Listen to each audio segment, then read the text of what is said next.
Welcome. How are you guys doing? RAS. Welcome to your first live stream, buddy. I've done this a couple of times so far. So today is Sunday, which means it is a day to talk about something other than wrestling. At least that's a central focus. This is a wrestling YouTube. This is a wrestling YouTube channel, so ultimately we will be doubling back to wrestling eventually. But this is like the one day a week where we kind of get out of the wrestling bubble and we look at other things. So essentially, I finished the Naruto. So what's up, Leith LZ? How you doing? So I finished Naruto. I skipped all the filler, which made it infinitely easier to get through. Um, I was very tempted to watch some of the filler episodes just to see how they were, but I was like, you know what? I'm trying to tear through this because there's other shows I want to get to as well. So I just kind of ripped through Naruto, and honestly, if there's anything that I need to know, which if it's filler, then I probably don't need to know it. But if there's anything that I need to see, I'll probably look at it some other time. But right now, I was just trying to get a feel for the characters, a feel for the world, because I hadn't seen Naruto since it originally aired on Cartoon Network, and I had never seen Shippuden pretty much at all. I think I saw an episode of Shippuden. I just watched the first episode of Shippuden, and after watching that, I'm like, have never seen this episode before. So, yeah, I'm pretty sure I saw some Shippuden, but I don't know how much. But I had seen a lot of Naruto when it originally came on, but now I have seen the show. What's up, Ninja? Um, it's an interesting show to watch. Um, Having it been spoiled because I know so much about Naruto. Um, but it was an interesting show. I can't wait to talk about it. Wait for a few more people to get in here though. We also going to talk about some other things too, about comic books that I'm reading. You guys want to talk about wrestling? We're gonna get into that too. Um, just a lot of other stuff. But today is a day where we kind of prioritize not wrestling. All right. Almost immediately we got into the wrestling stuff. Have I seen the clip of Bandito hugging Tony Khan, and afterwards Tony Khan starts screaming and acting weird? Saying that Tony Khan was screaming and acting weird is saying that Tony Khan was acting like Tony Khan. I mean, that's what he does. I remember we talked about this during the Thursday live stream where they asked, I think DMAC asked me if I thought they were going to sign Bandito. And I said that Bandito likely walked away with more money in his pocket than he planned to. And then immediately the next day we hear, oh yeah, he offered Bandito a full-time contract. So that doesn't mean that Bandito signed it, but I'm sure Bandito was very excited for the opportunity. He got to do 20 minutes on national television. He became a superstar overnight for people who care about work rate. Um, but that was about it. The hugs. I don't know what's going on with all the hugs in AEW, man. Look, I guess there's more mature ways to hug, people, but they don't participate in that. Um, it's kind of weird. Also, Johnson with an off the board question. I like this. Did you get to see Top Gun Maverick? I did. And what did you thought about the original? Uh, Top Gun. Now, Top Gun. Considering I watched Top Gun and Top Gun Maverick back to back. I had never seen Top Gun before. I was actually planning to do a video review of the original Top Gun. And I just said to myself, it could be summed up pretty quickly. The guy spent 90% of the movie trying to get laid. The other 10% is him and trying to learn how to do stuff in an airplane. Like that's pretty much it. The characters are very colorful. The characters are very colorful. They have cool nicknames. Tom Cruise is very cool. Uh, the world of Top Gun, 80s, the 80s United States is crazy. Like the world that it's set in is absolutely crazy. Because the U.S. in the 80s versus the U.S. today, oh god, it's like two different. It's like two different countries. It's like two different universes. Um, it's it's wild how that works. But you could look at how the female flight instructor and Top Gun, she was busting their balls, but it wasn't it wasn't awful, you know. Like he was flirting with her, and there was no talk of power imbalances and why this was a problem or anything like that. He was just trying to be a charming, cocky fighter pilot, and she was playing hard to get. But you know, you if you knew the '80s, man, you knew she was gonna get her. But Top Gun is basically a love story. Now, Top Gun Maverick was basically a story of a guy, uh, of the end of all of that. How all of that is seemingly about to close up because it's a different world now. So things is changing. Things are going to be different. I didn't like Top Gun Maverick as much as everybody else did, but it's a it's a fun thing though, and it doesn't piss people off, and it's in the same vein as the original. So I see why so many people liked it, you know. But I thought Top Gun had more action in it, and it didn't. Nobody got shot. Nobody shot anybody down. I was expecting some action, dogfight in the air kind of stuff. But that's not what I got from Top Gun. It was just kind of, you know, um, it was about the cadets and stuff like that. You could actually make a TV show about Top Gun. It probably makes, but you wouldn't be able to recreate the United States at the time. Um, let's go back through this thing. Vegeta Lover 92, what's up, man? How you doing? You're my most watched YouTuber this week. I appreciate that, man. Thank you very much. Bandito's going to be on Dynamite for 2 weeks and the rest of the time on Rampage. Yeah, just like all the other of Tony Khan's pet projects. They're going to end up crashing and burning on Dark and Dark Elevation once the once the sizzle dies down because he don't know how to keep it alive. What's my take on Earth's Mightiest Heroes Avengers? I guess that's the cartoon series. I watched some of it, but Marvel animation is not good. It's boring. It's super boring. So I watched some of it, but I'm always partial to except with the exception of Iron Man.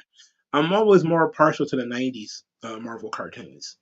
And maybe Fantastic Four. I don't think that was pretty either good either. That was like early 2000s. It wasn't very good. But Spider Man and X Men, those are like my favorite Marvel cartoons. Uh, it's hard for me to sit down and watch any Marvel cartoons, to be quite honest. Chainsaw Man anime. Oh yeah, Chainsaw Man is wild. I got all of the books so far. Chainsaw Man is so it's a wild piece of business. And what made me get into Chainsaw Man is I opened it up and I saw monsters. That's the first thing if I open up something and I see like freaky monster type shit, you got my attention. Now you have to make me like the characters. So I bought it I opened, I think it was issue 3, and I just saw crazy monster shit in there. I'm like, what is going on here? I think it was a person who had like human heads for legs. I was like, what the fuck is that? I had to know. So I bought it. And then I went back and bought the first 2, I think, and then I've been buying it ever since. But Chainsaw Man is wild. And Chainsaw Man is going to really fuck some heads up. It's a great, great story so far.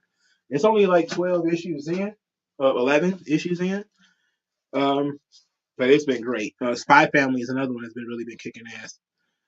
One Piece manga is crazy right now. One Piece.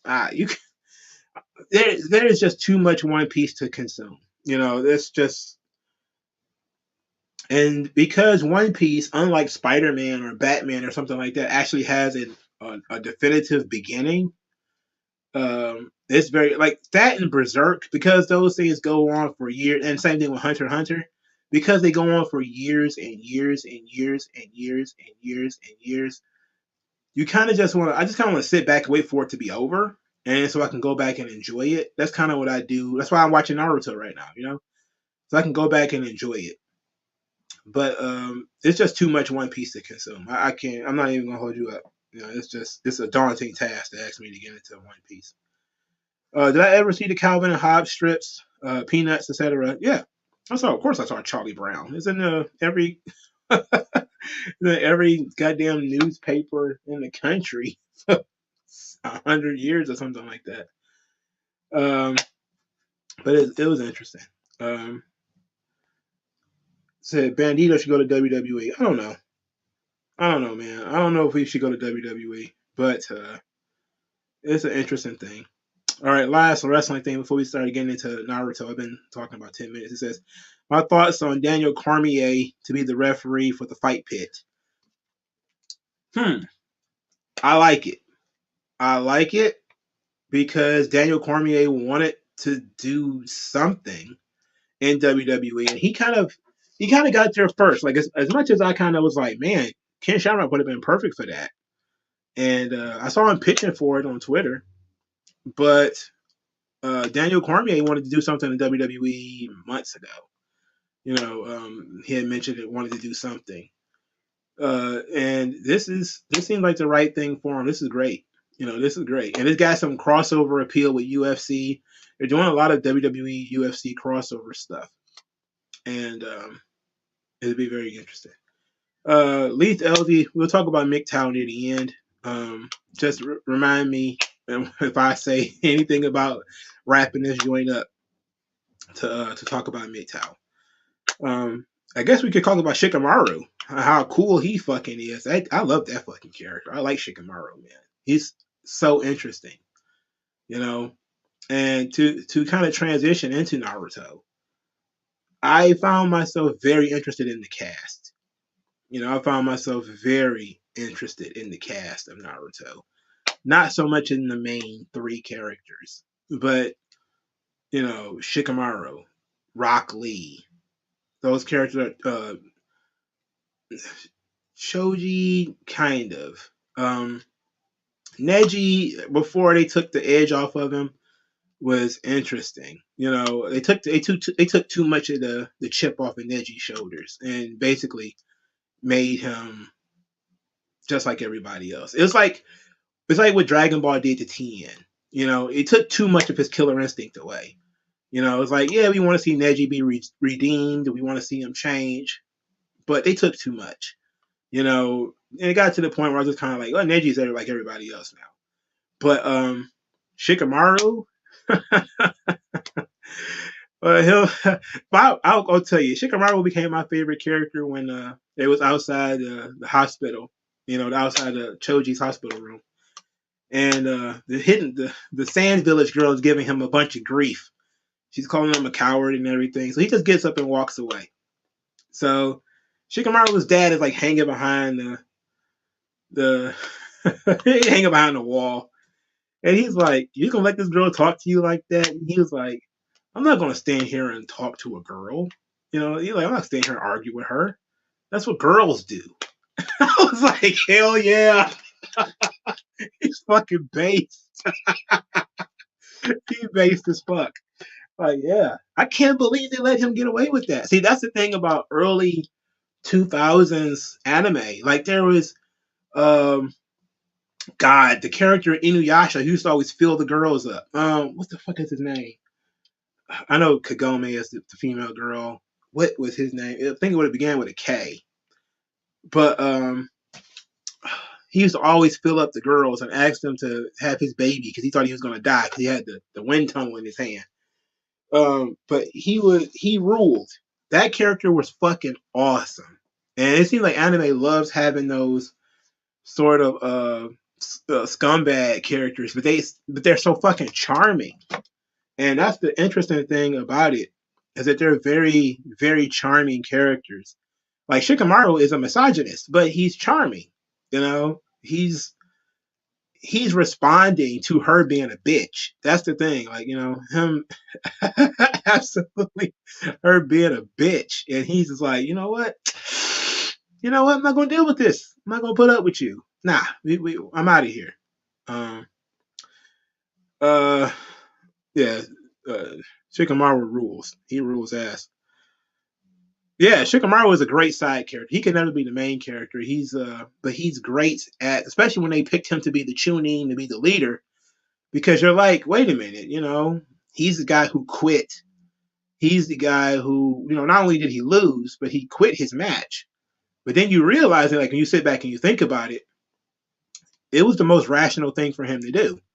You know, he successfully caught her in the shadow capture, but then he used all of his chakra to do it. So he was like, well, I I kind of got you where I can, I won kind of, but I can't really do anything else, so I give up. And it was impressive because he showed so much technical prowess, so much skill. He showed strategy that he thought things through. He was always thinking about, how to best capture the opponent to best achieve his objective. And that's what you want for a leader. So it made perfect sense that even though he didn't technically win, nobody actually won, if we're being honest. They just blew the tuning exams up completely. Just, fuck it. Only one person out of the whole thing became a tuning. He was the guy who quit. But you see why he was so good at it. And he understood each of the characters and their strengths and what they can and can't do. And he had faith in them. Shikamaru fucking rules, man. He's great. He's a great character. Rock Lee is still my favorite character, though. Shikamaru was probably number 2. Dragon Ball Super, manga, Angel, Memo, or Moron? I guess you mean Moro, but I'm not reading the Dragon Ball Super manga, so I have no idea. Sup, Mongo, how would you feel if Tony Khan hugged you? Man, I might cry. I'm not even going to hold you up. I've never been hugged like that ever. So I can't tell you like how emotional I might get. Moroku, that is exactly his name. The the serial sexual assault guy from Inuyasha. He was my favorite fucking character, bro. Moroku was so lecherous and so scandalous. He cared so little that he would just almost immediately upon meeting another female character, he was on it. He was tremendous.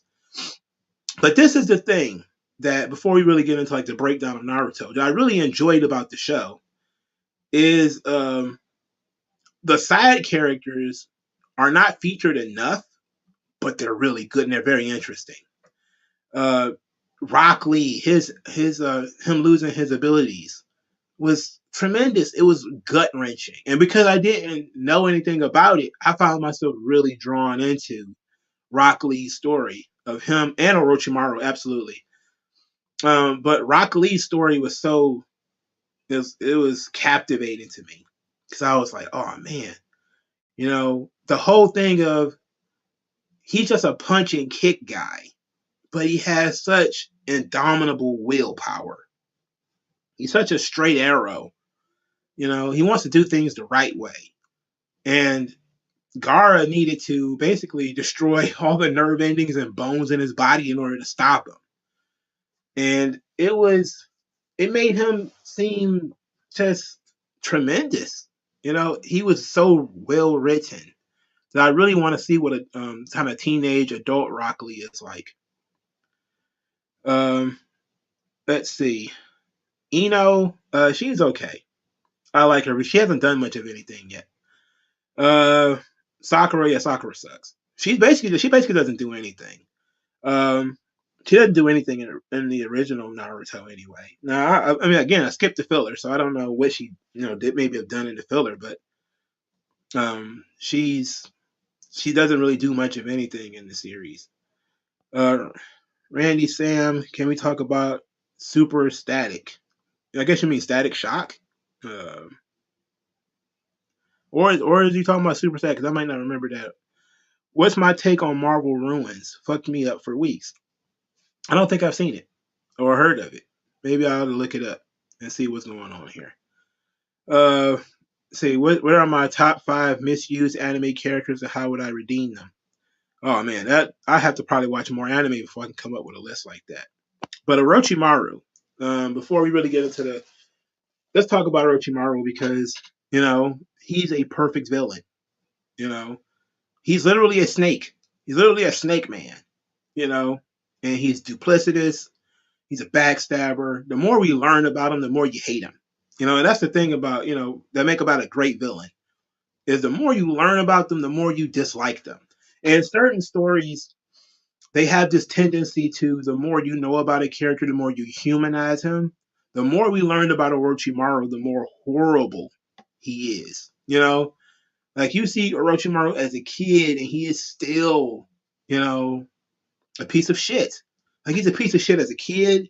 He's a piece of shit as a teenager, and he's like one of the most god awful pieces of shit on the on the planet as an adult. But it was tremendous, and I love I like the little parallels, and I didn't really get it until the series was almost over. But they took the three legendary signing, and they basically gave each one of them an apprentice that was from Squad 7 or whatever. So they was basically showing you the parallels that Sasuke was always been sort of a he wasn't always a bad kid because he was trying to get his dad's attention and everything, but he is a bad seed from a bad tree. Tsunade's basically, she was so fucking childish. I hated her when she first showed up because I was like, God, she's awful. She's just an awful, selfish fucking character. She's terrible. Um, you know, I know because the interesting thing is I know that they had side characters do side shit in the filler, but I just didn't watch it. So I'm sitting here like maybe they did, but I'm guessing if it wasn't in the manga, it was the anime creators who thought to do more with these characters, which is smart because that's exactly what Dragon Ball filler is. It's to take and there's characters in the Dragon Ball filler that and stories within the Dragon Ball filler that are very good, and actually flesh out the stories of the characters so much better. So, but I skipped the filler, so I mean, it is what it is. Let's see, Moroku. Yeah, Moroku will be. See, the kid in My Hero Academia, he's not nearly as bad as Moroku, and they hate him. I see almost every time there's a new chapter. I don't read it because I like to read it and collect it, but every time there's a new chapter, there's people wishing death on old grapefruit, grape kid. They hate him so much because he's a teenage boy who's horny for girls, and somehow, he's the worst. It's like, no, he's a teenage boy who wants to he wants to see midnights of boobs. Like he gets caught up in this kind of shit. He's fucking great. You know, he's a really cool character, and he's a hero. He's not like he's kind of cowardly, but he overcomes it. So that's a great thing. My thoughts on Itachi is, I don't really get it yet. Like I'm not really on the Uchiha train yet. Maybe Shippuden will turn it around, but I just thought that whole fucking family was kind of boring. I just thought they was all like very boring.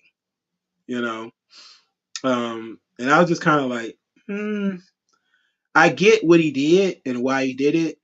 You know, the infinite search for more power. And to test himself. I get it. But I was just kind of like, I don't know, man. I don't know. Maybe it's one of those things where I heard so much about the character, and I was just kind of like, that's it. The same thing with Sasuke. Period. It's kind of like, oh, that's it. And everybody has always compared Naruto and Sasuke to Vegeta and Goku, and I say, nah, it's not. That's not the same. Not really. But to talk about Naruto as a show is it does a really great job of telling a story that is unique because the show is about loneliness. The show is about how children deal with being mistreated, how they grow up alone, and them seeking mentors who are similar to them. And sometimes that is not a good thing, or how they can be lured astray. And that's the beautiful thing because Sasuke, as a young boy, is sort of traumatized by what his brother did to his family, and he got to watch. So he's traumatized by that, and that trauma acts out in the way where he sort of shuns everyone else. And this piece of business, not Sasuke basically shunning being a part of everybody else, is why I don't think the Naruto the emotional element, I don't think it quite works.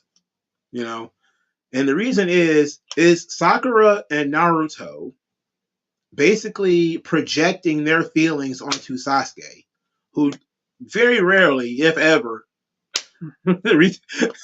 has any feelings for them. Basically they like him. He kind of shrugs on both of them. Like whatever is whatever. They could come, they could go, they could both die for all he cares. He doesn't really care that much. But that's part of his trauma, is that he's had these very serious bonds before. And those bonds were violently severed by Itachi. And so now you have this going into Shippuden, and I have no idea yet, that he is maybe a little skittish about, rebuilding bonds or maintaining those bonds. While Naruto, who is oddly enough the emotional core of the series, which is interesting because you would think they would use the girl, who would be Sakura, to be the emotional core of the series, but no, it's actually Naruto. Because Naruto sees Sasuke as the brother he never had. He has romantic feelings for Sakura.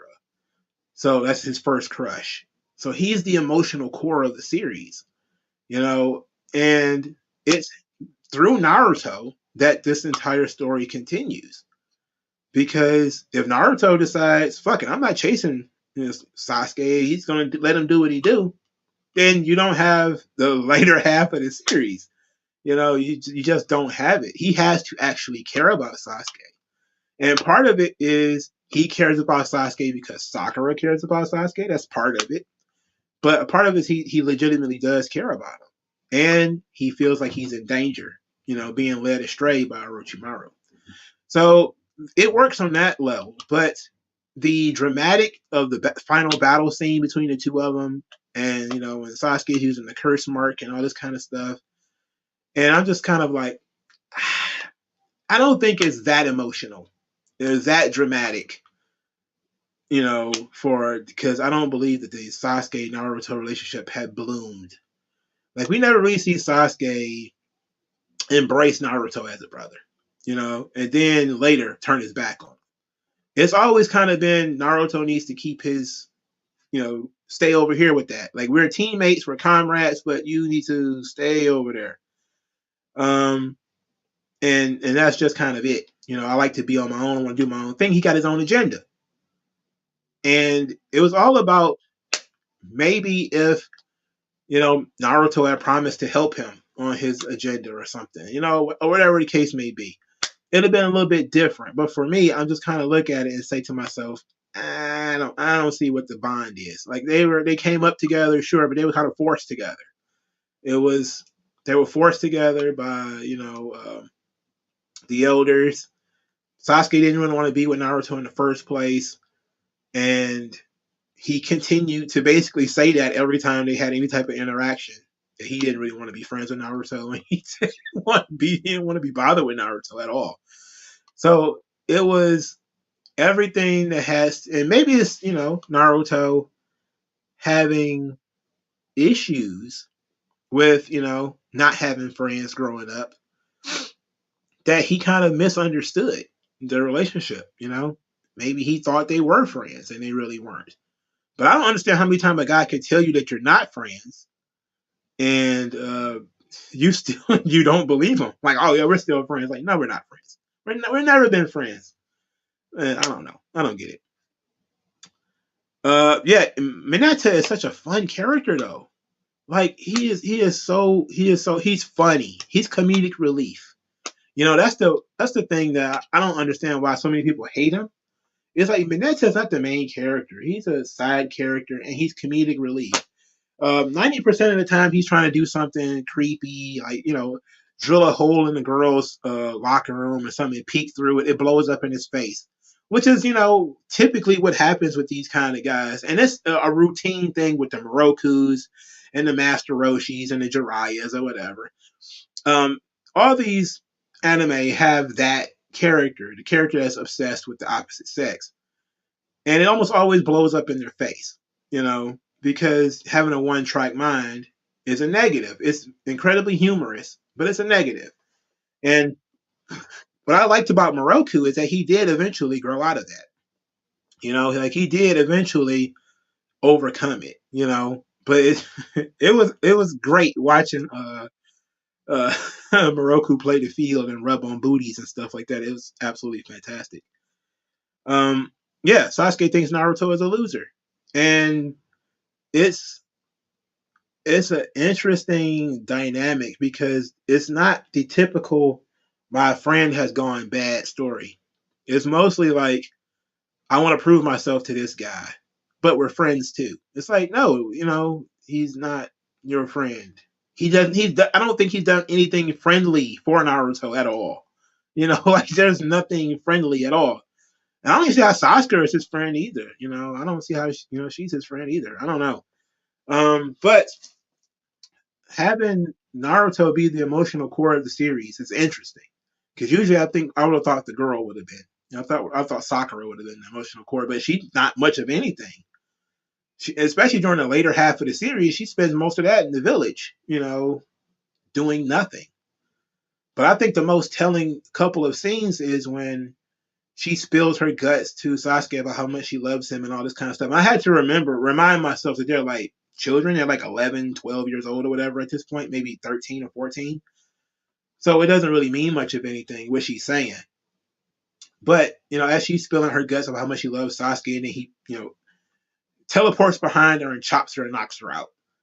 It's like he's basically told both of you to fuck off, you know.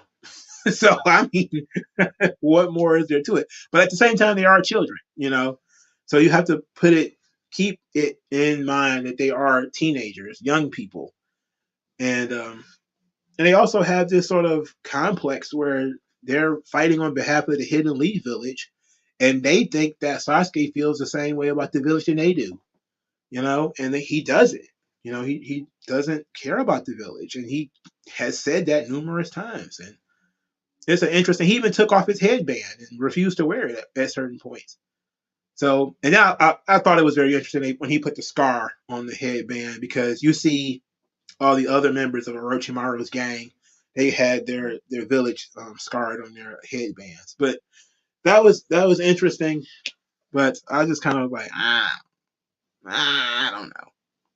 What's my thoughts on Young Justice? I don't think I've seen it. I have never seen it. Brock from Pokemon. Yes, Brock from Pokemon was obsessed with girls. They always had these characters with their eyes closed all the time, which is great in Japanese stuff because they could still see and everything.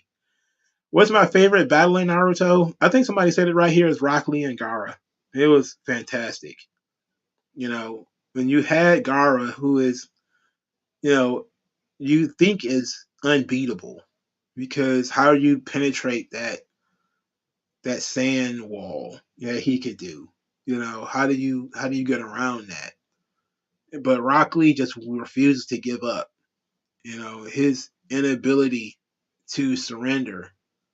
It's tremendous, man. It's the most fantastic babyface battle.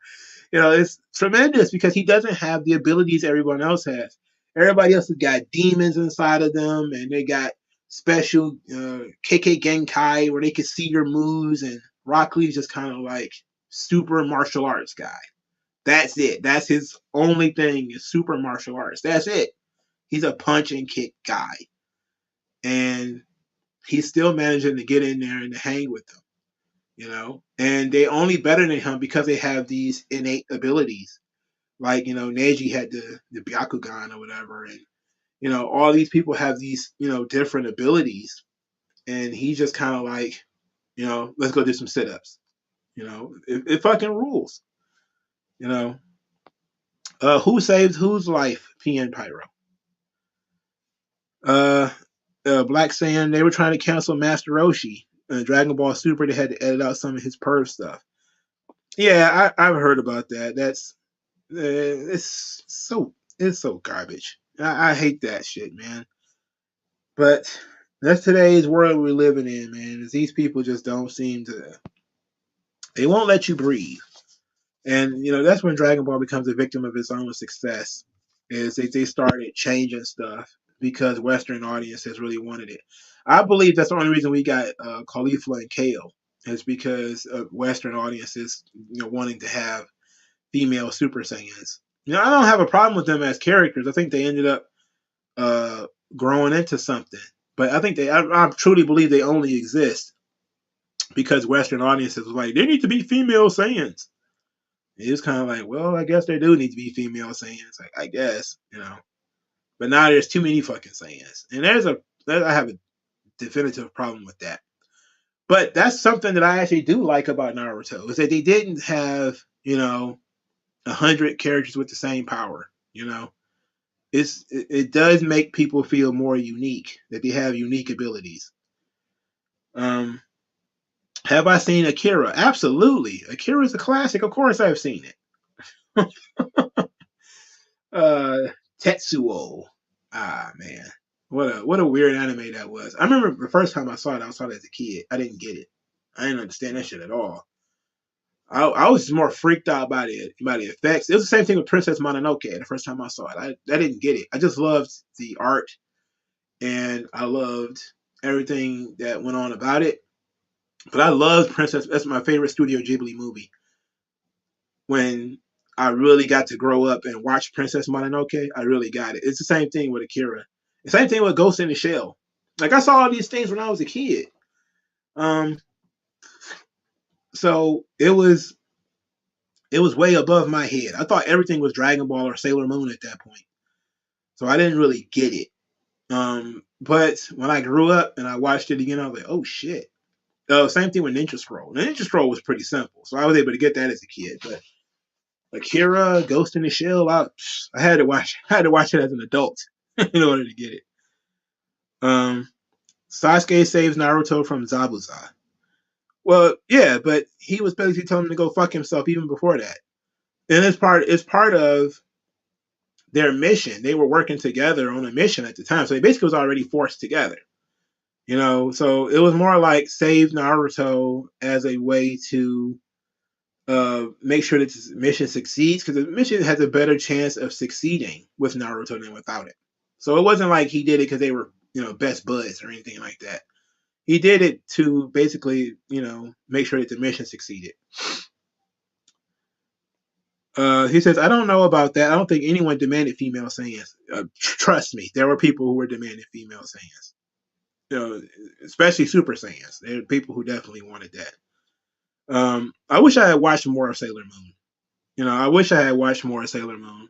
But I watched it as a kid because I watched it back to back with Dragon Ball. It used to come on in Detroit. It used to come on back to back. I used to watch both of them. But I never really got into Sailor Moon because it's for girls, I know that some people say, like, well, you should probably watch it or whatever. And maybe one day I will. But I've always seen Sailor Moon as being basically, I don't really like Magical Girl. It's hard for me to get into Magical Girl. But Sailor Moon is probably the best if I want to get into it. Have I seen the Ghost in the Shell anime series? I've seen some of those episodes, but I didn't sit down and like. I'm guessing you mean Standalone Complex. I saw some of it, but I didn't. Maybe I watched it when it was on Toonami, but I don't remember it.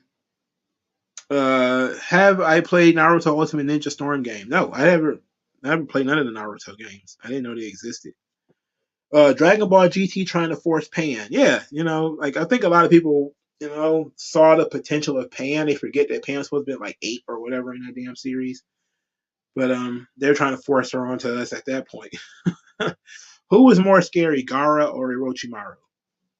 I think Orochimaru, because he has, once you like I said, the more you learn about him, the deeper you see his evil actually goes. Now, his character is so ambitious. And at first I was kind of like, when he says, I want to learn all of the jutsu, any jutsu possible. I was kind of like, huh? He just want to learn stuff? But then I see that he's stealing people's bodies and he also gets to live forever. I was like, oh, okay. Now that's interesting.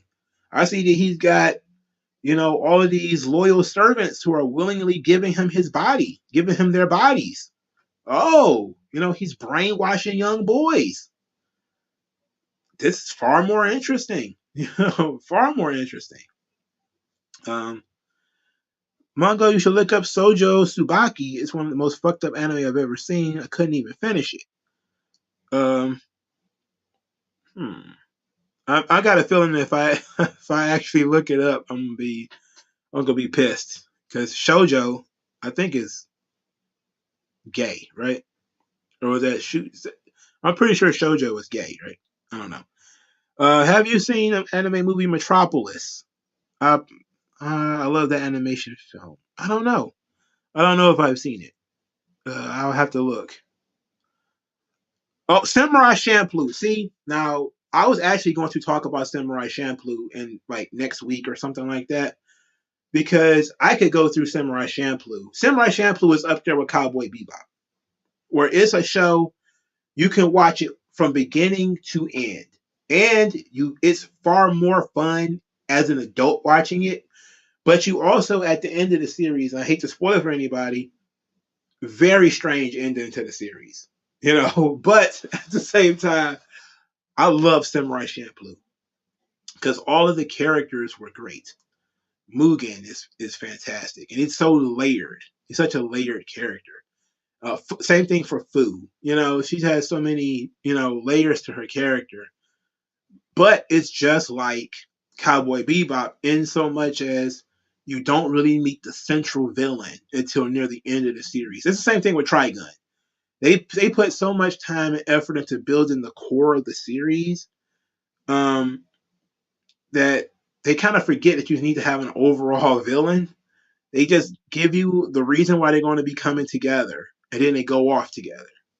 And then, Fu is trying to put together why all of this stuff is happening, and none of this shit makes sense to anybody, but they're kind of going along with it, So it's awesome. I love Samurai Champloo. You can sit down and talk about this shit all day, man. I love Samurai Champloo. Check out the anime series Code Geass. I heard of Code Geass. It's basically like Gundam, isn't it? It's basically they fly around in giant machines. I don't know, man. As much as I love robots and shit like that, it's hard. Like I watched one Gundam series, and people are gonna keep telling me. Somebody's gonna tell me in this stream what that Gundam series is. It was the only Gundam series I saw from beginning to end. It was the one where there's basically like a Romeo and Juliet in Gundams. I forget what it's called.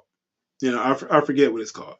Blood, the Last Vampire was my favorite anime film, but I hate the live action one. I didn't mind the live action version, to be quite honest. I liked the anime film. The TV show was actually pretty badass too. But I didn't hate the live action movie, to be quite honest. I thought it was okay. But just okay. Iron Blood Orphans. I don't think I've ever seen that. You really liked my Trigun review. I appreciate that. Thank you. I wish I had put more time and effort into it. I wish I had watched the series again before I did it. I did everything off of Trigun off of memory because I had seen it so many times. But I really wish I had sat down and like watched the series all over again and was able to come back and do another one. And maybe at some point we'll get good enough in this live streaming thing that we'll start doing watch alongs because I think that might be a great way to talk through some of this stuff. But Trigun is fantastic, and everything about it is just so unique, and even though it, in a sense, it's all kind of we've done all of this shit before, but I guess Iron Blood Orphans is the Gundam series with the Romeo and Juliet plot point to it. Oh, Nujabes, absolutely. See, there was a time there because of Samurai Champloo that I was listening to Nujabes like a day, and I'm talking like most of the day, and especially back when I used to like write, when I had a computer, I would sit back and write my novels or whatever, and I would just have like Nujabi's playing, or fuck, Jay Dilla or something like that. But that kind of shit, man, it's so relaxing. It's such a mood, and that's the beautiful thing about Samurai Champloo. Is, for me, the soundtrack is amazing. That and Cowboy Bebop, the soundtrack is amazing. Yeah, Jay Dilla, absolutely. Jay Dilla, man, tremendous stuff. Have I ever seen Dead Man Wonderland? It's a good anime series. I believe I have seen it. I think it's set in a prison, right? But I've seen so many anime that sometimes that stuff doesn't stick with me. Um, just like Wolf's Rain, I have seen Wolf's Rain. I've seen Wolf's Rain. I don't I can remember I remember the end of it. I don't remember anything else about it. Just like I remember Witch Hunter Robin, but I don't remember that much about it. I remember seeing these things before, but I just don't remember anything about it. I recommend World's End Rhapsody. There was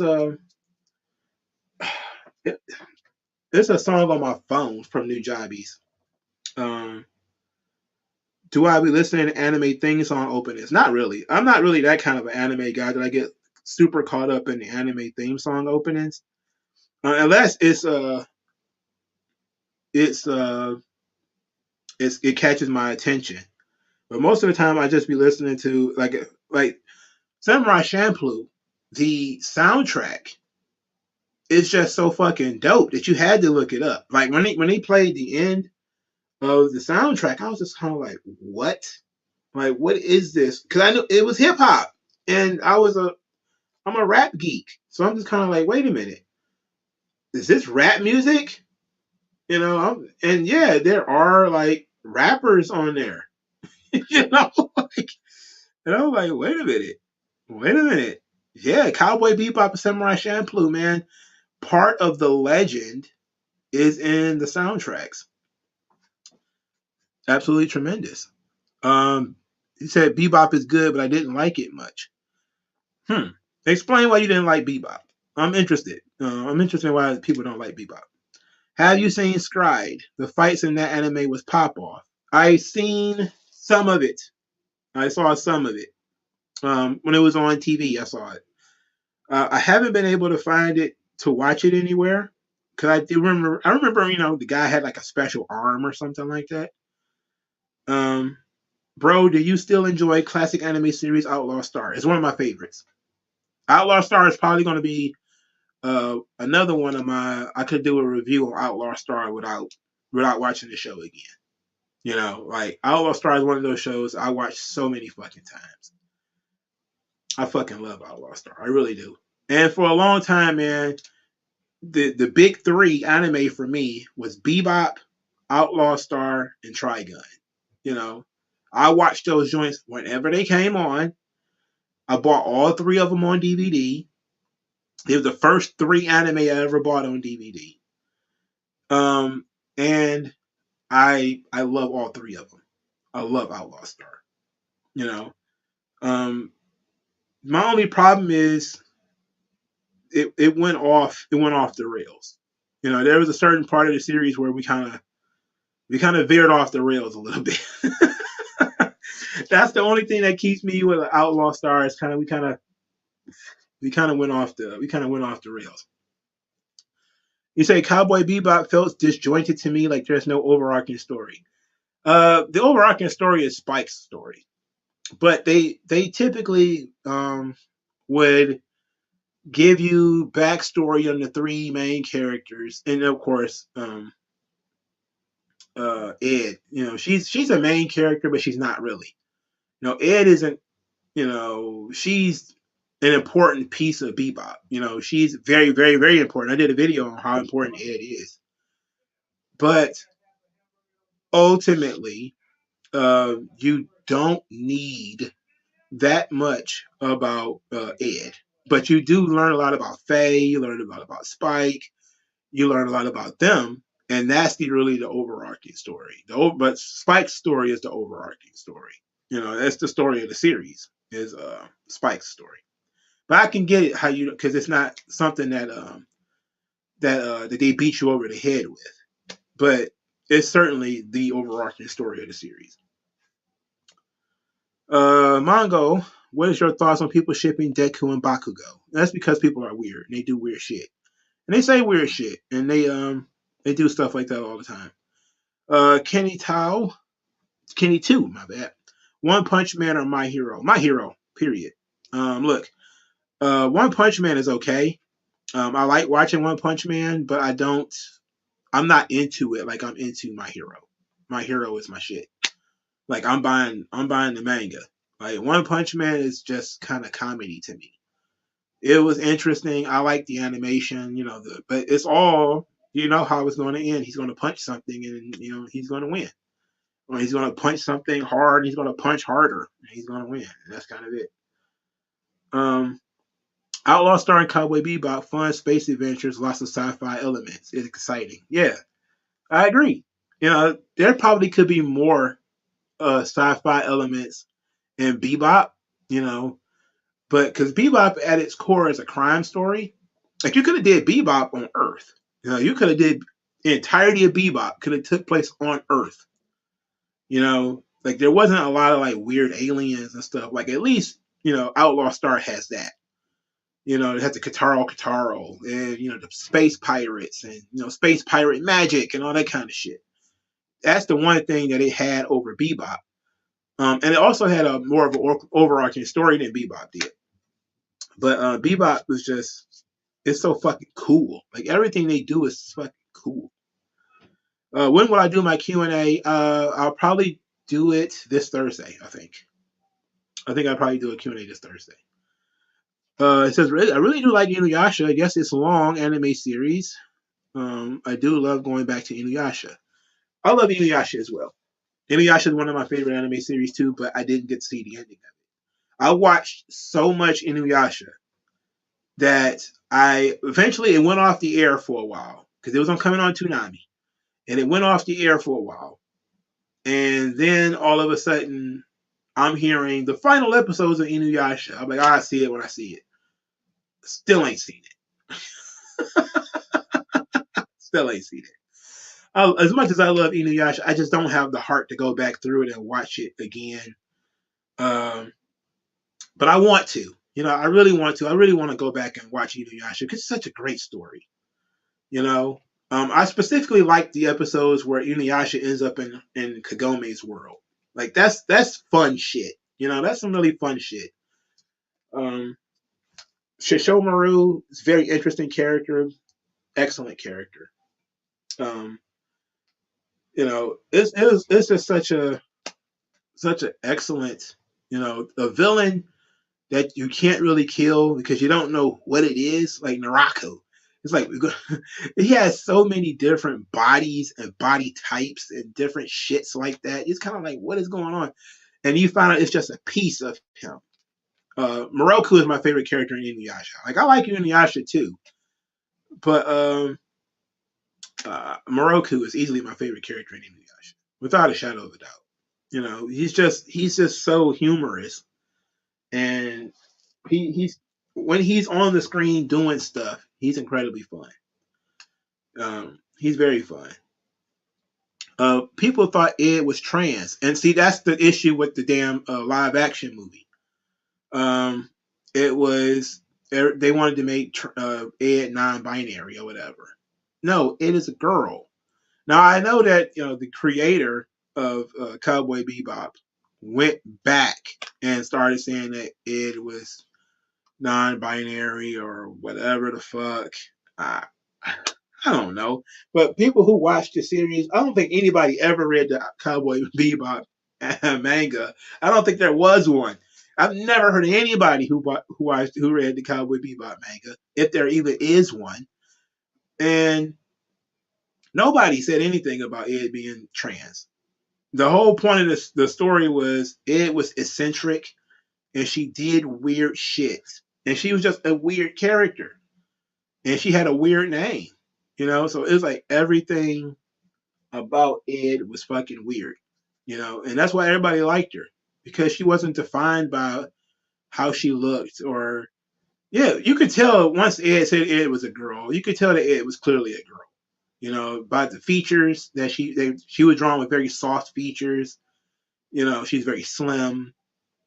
You know, she's a Tom girl. Yeah, she's a Tom girl for sure.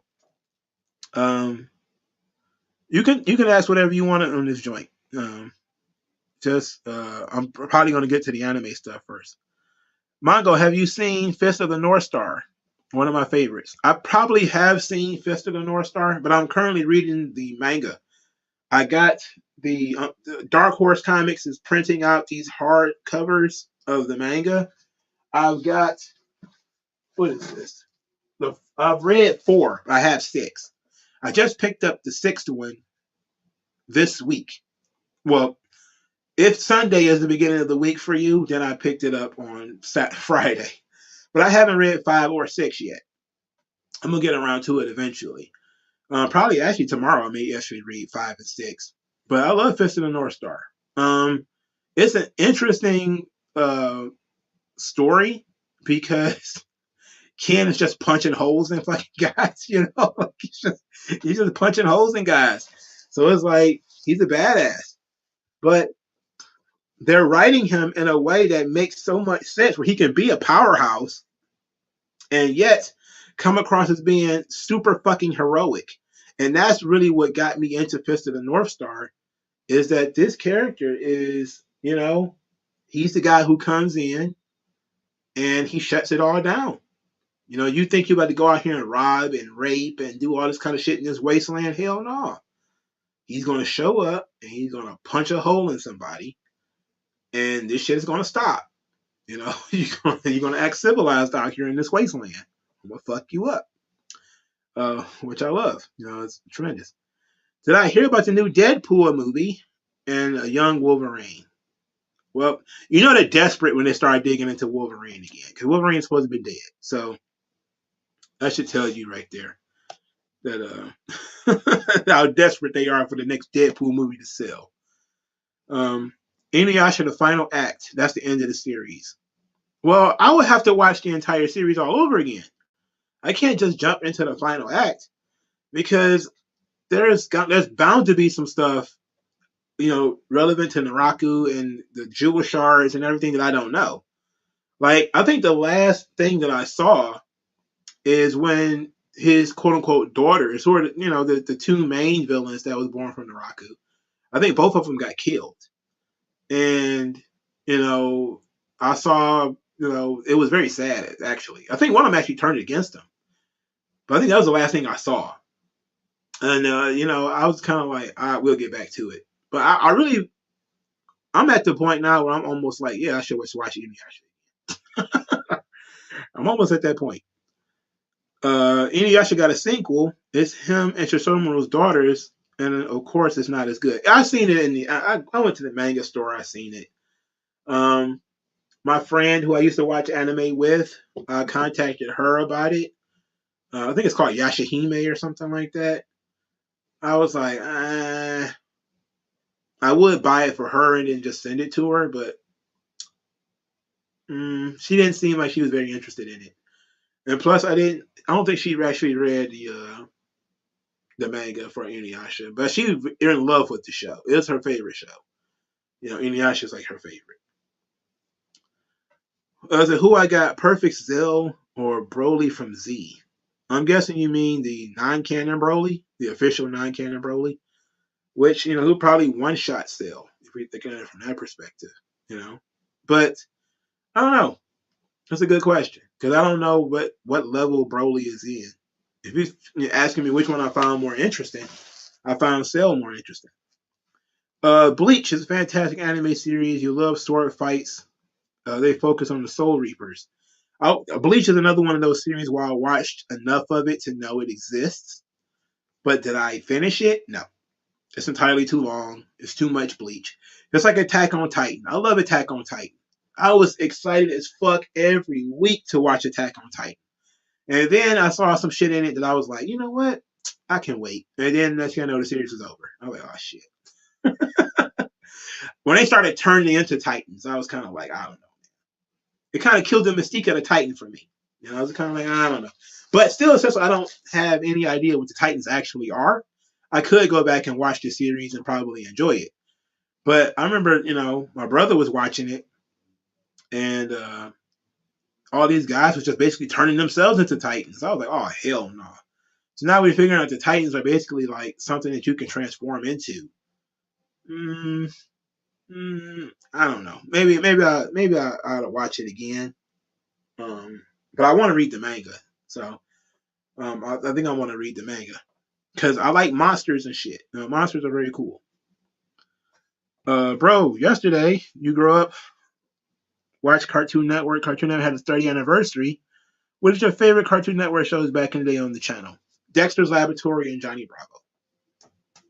Dexter's Laboratory is tremendous. Dexter's Laboratory is a great fucking show. You know, there's always so much to glean out of that in Johnny Bravo in terms of just being able to turn your brain off and sit down. And I'm a big fan of Samurai Jack now too. Samurai Jack is one of those shows where, like we talking about Inuyasha and all that, I had watched a lot of Samurai Jack. I didn't even know Samurai Jack had gotten canceled because I had stopped watching it. It felt like it was going nowhere. So I was watching it, and I was like, okay, a lot of these are, blue sky stories. Blue sky story is when you introduce to a bad guy or something, and it's cleared up at the end. So it feels like filler. So it's like you're not going anywhere. And that's kind of how Samurai Jack felt to me. It's like it's a fantastic story that's never going to fucking end, ever. Like I don't feel like I'm going anywhere watching this show. So I stopped watching it. And when it came back, I started watching it again. And I watched it all the way through. Loved it. Loved the final episodes of Samurai Jack. They were vastly different from the early series, but loved it. And then I did maybe it was a couple of months ago, I did a sit through all the Samurai Jack from beginning to end. And still favor those last episodes, even with even with Aku's daughters in it, which some people tend to not to like. I liked her. I liked those characters, man. They were fun. It added elements to the show. Sometimes people don't like romantic subplots, or they don't like when characters are added to the story because they feel like it's a distraction. But it worked for the direction they were taking Jack in at the time. Jack needed to get pulled himself out of a funk, and helping to change the mind of one of Aku's daughters is a great way to pull yourself out of it. It was a great thing they did there. He says, I thought Deadpool 3 would do X-Force, but Wolverine has eternal life.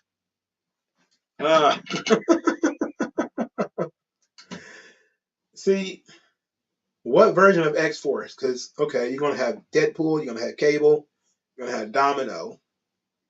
Are you going to introduce Shatterstar or no Shatterstar? Wait, was Shatterstar in Deadpool 2? I don't remember. But they're not going to not have Shatterstar. He's gay, so he's definitely going to be in there. But I'm not sure I think he might have already been in the Deadpool movie. I don't remember Deadpool 2 that much. I honestly don't remember it that much. I know Cable was in it, though.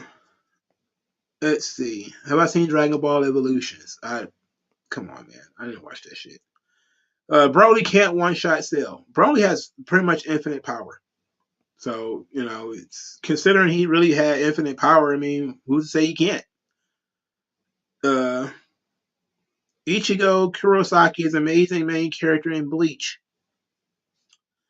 I guess we'll find out if I actually ever watch Bleach. Who is my favorite Death Note character? I think a lot of people agree with me that L is their favorite character. And I'm going to tell you, Death Note is something that I loved watching when it came on television. But it was one of those things I had to go and get the series on DVD to finish it. And if you sit back and you watch the whole thing, like I had never saw L get killed on TV. Sorry, spoilers. Okay. I never saw an L get killed in the TV series. If I had, I wouldn't have watched it anymore. I can tell you that now. You know, it's like killing Superman in the middle of a fucking movie or something like that. It's kind of dumb. You know. Same time though, it was ballsy, and I love when people are ballsy when it comes to their storytelling. And that kill your darling shit is some ballsy stuff. You know, sometimes you make a mistake in killing off your main character or a specific kind of side character or whatever. You know, you make a mistake, but killing off L was a huge mistake. You know, it can't go unstated how stupid that was. But you know, it was an interesting do. What's my thoughts on Boruto? I have no thoughts on Boruto. I haven't seen it. And plus, it's after Naruto, and I haven't watched Naruto or Naruto Shippuden. So now that I've watched Naruto, I have to watch Shippuden. Then I could be able to tell you a little bit about. And maybe I'll watch Boruto because that seems like it's a spinoff, and I really don't care that too much about spinoffs. But at least I will give the Naruto franchise some credit by spinning off and basically going on a different direction because Dragon Ball needs to do that. Dragon Ball not spinning off and going into a different direction at some point was a huge mistake. I know everybody loves Goku and Vegeta and all their funky transformations, but Goten and Trunks and all those characters need some development too. They need to do other stuff, you know. They need to write Goku and Vegeta off somehow.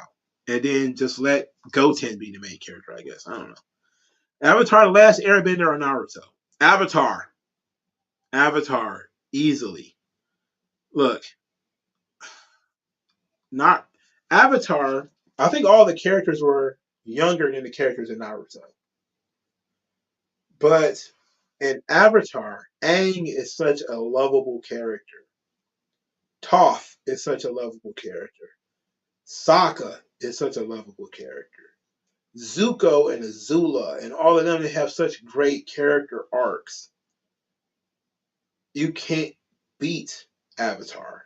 Avatar is one of the greatest fucking shows, cartoon series ever made. It's a great fucking show. How more people aren't aping Avatar. I know some people are aping Avatar, believe it or not. I know that. But people need to ape it more. You know? You need to do a dissection on what makes Avatar The Last Airbender work and do that. You know? Because Avatar The Last Airbender has all of this stuff that everybody claims that they want from these shows. It's ethnically diverse with all of the different tribes having, different codes racially. You know, they have different beliefs, they have different power sets. There's then elements or let's say levels to those power sets. And then, Korra takes it to the next level where they bend in stone, not stone, but steel, and they've been in lightning, all that kind of stuff. It's so much fun. It's a very fun series, and it's a simple one, And the reason why it takes us so long to get through the series makes sense, you know. And this is because Aang has to prepare to fight Fire Lord Ozai. He can't just walk up to him and beat him. You know, he doesn't know any of the other types of bending, so he has to take time to learn. And as he does that, he has to travel. He has to find mentors. He has to find people to teach him how to do this. And then as he's, coming back, people are like, "Oh, the Avatar is back! Holy shit!" And it changes from there where now he becomes a target. So now he's trying to travel the world to learn how to prepare to fight this Fire Lord. But he's also being pursued. So there's so much stuff going on. It's worth all of the episodes that you have to put together. And there's a couple of filler joints in there too where you probably don't need them. I think that one where they went to the movies or something like that, or the theater or something like that, you probably didn't need that. but it was very interesting. I loved Ed, and Eddie. I was never a big fan of Ed, and Eddie. Foster Homes for Imaginary Friends is a classic. I don't think I've ever seen that. I've never even heard of it. Johnny Bravo is a classic. Absolutely, it sure is. Whatever happened to that Gambit movie? Well, I think they got reminded that Gambit is a heterosexual, and that Gambit is the girl crazy version of in the X-Men, and anything else is a waste of everybody's time. Gambit not being Gambit is a waste of everybody's time. You know, and that's the bottom line, man.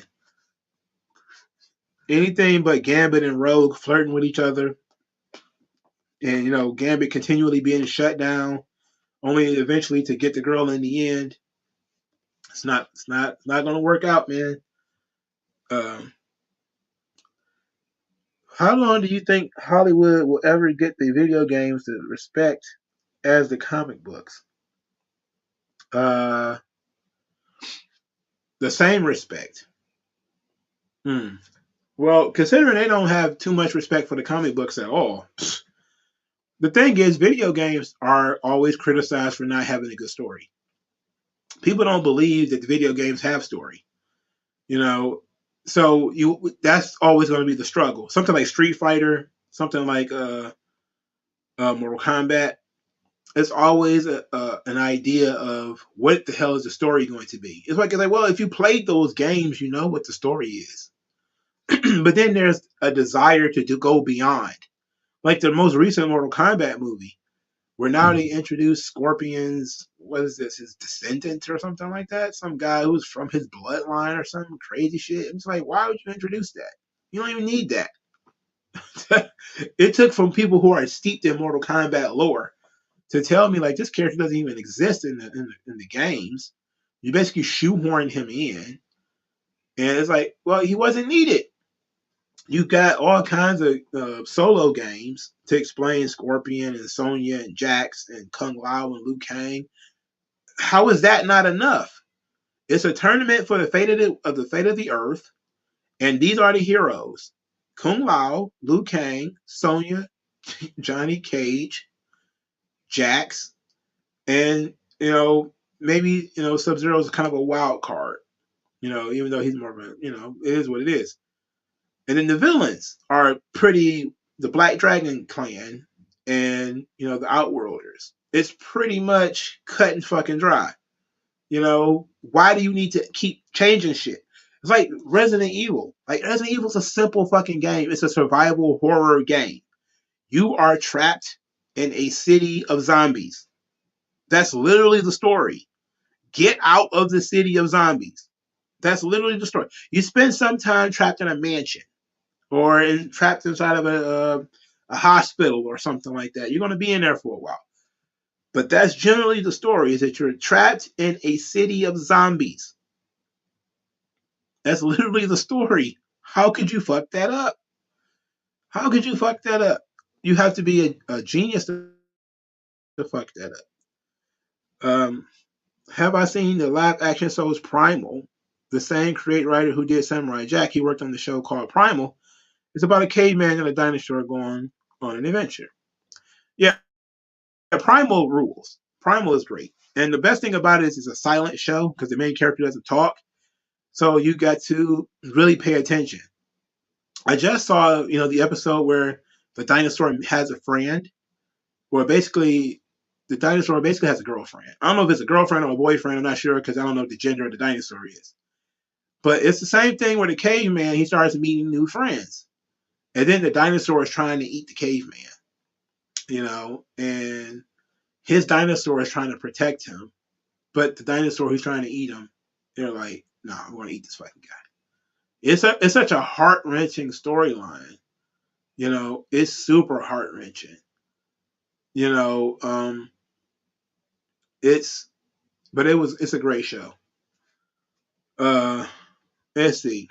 Seeing as how Superhero flopped in Japan, I doubt they'll focus outside of Goku and Vegeta again. Is it true that it flopped outside of Japan? Or flopped in Japan? Because Dragon Ball has always been a bigger draw outside of Japan than it has been inside of Japan. Like, Dragon Ball is carried by the Western audience, and everybody knows that. It's not something that is something new to the Dragon Ball fandom. It was far more popular in the United States and Europe than it was in Japan.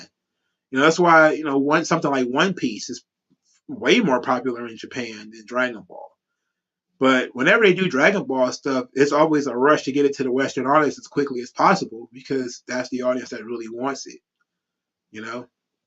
So I don't know, but I don't know if that's true or not. I don't know what the figures are on Dragon Ball Superhero, but I know it made money. It made tons of fucking money. I know that much for sure. I know that the that when it comes to Dragon Ball in Japan, they actually prioritize One Piece and other things first. Because I think they were using the same animation house as like One Piece or something like that, and they actually put Dragon Ball on hold so they could finish up One Piece.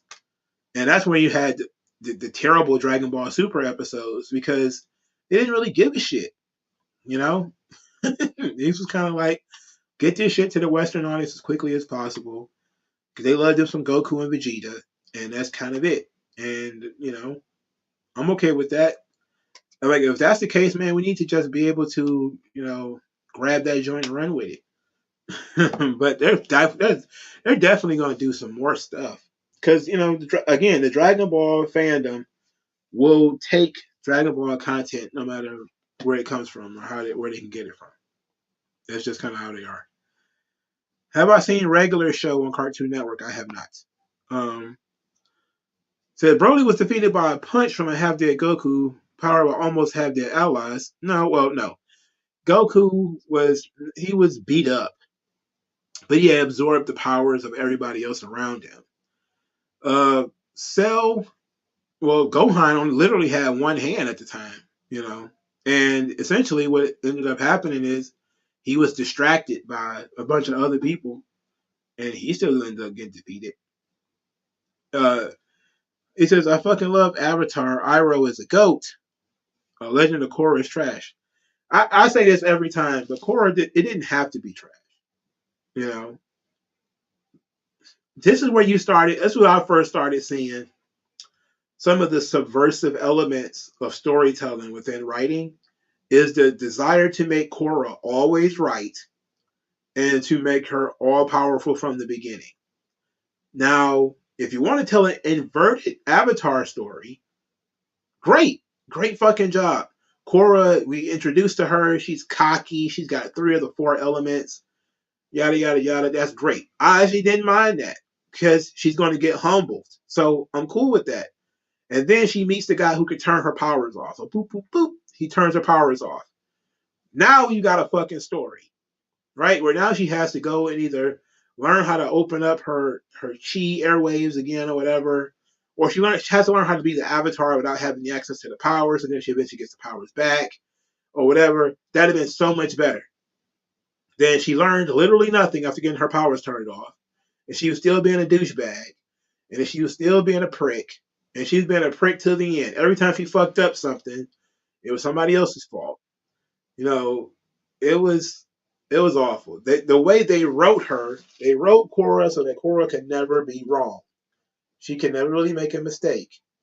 And then most people are flipped out because, she's gay. It's like, I didn't even care about that part. I would care about how they mistreated the male characters, how they didn't write Korra correctly and she was shitty, what they did to the spirit world, some of the very cool elements that they introduced through the Korra series that they did immediately fucked up. I don't know, man. But it was also just very much fun to catch up with some of the older characters and see what they've been up to and see what they've been doing. It didn't have to be as bad as it was. Goten needs to have that moment. Like Gohan had the youngest child always the most powerful. You don't have to see. The thing is, and this is something that the Dragon Ball fandom I need to address. We need to find different ways of making characters interesting rather than just giving them new power ups. Praise. We can somebody just learn something that might be useful?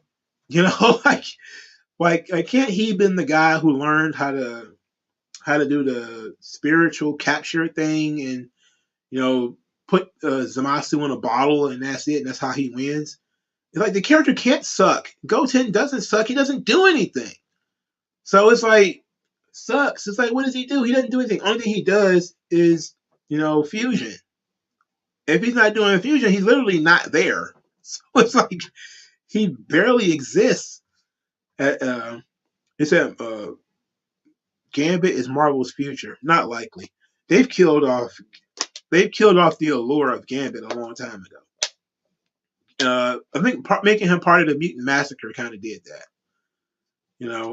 Constantly putting Storm in his backstory and shit like that is stupid. But they've killed off what made Gambit so cool. They did that a long time ago. It says Fang is a girl, it turns out. Interesting. He says, Top Dog, I just recently watched your video on wrestling being stuck in 1998. You were absolutely right.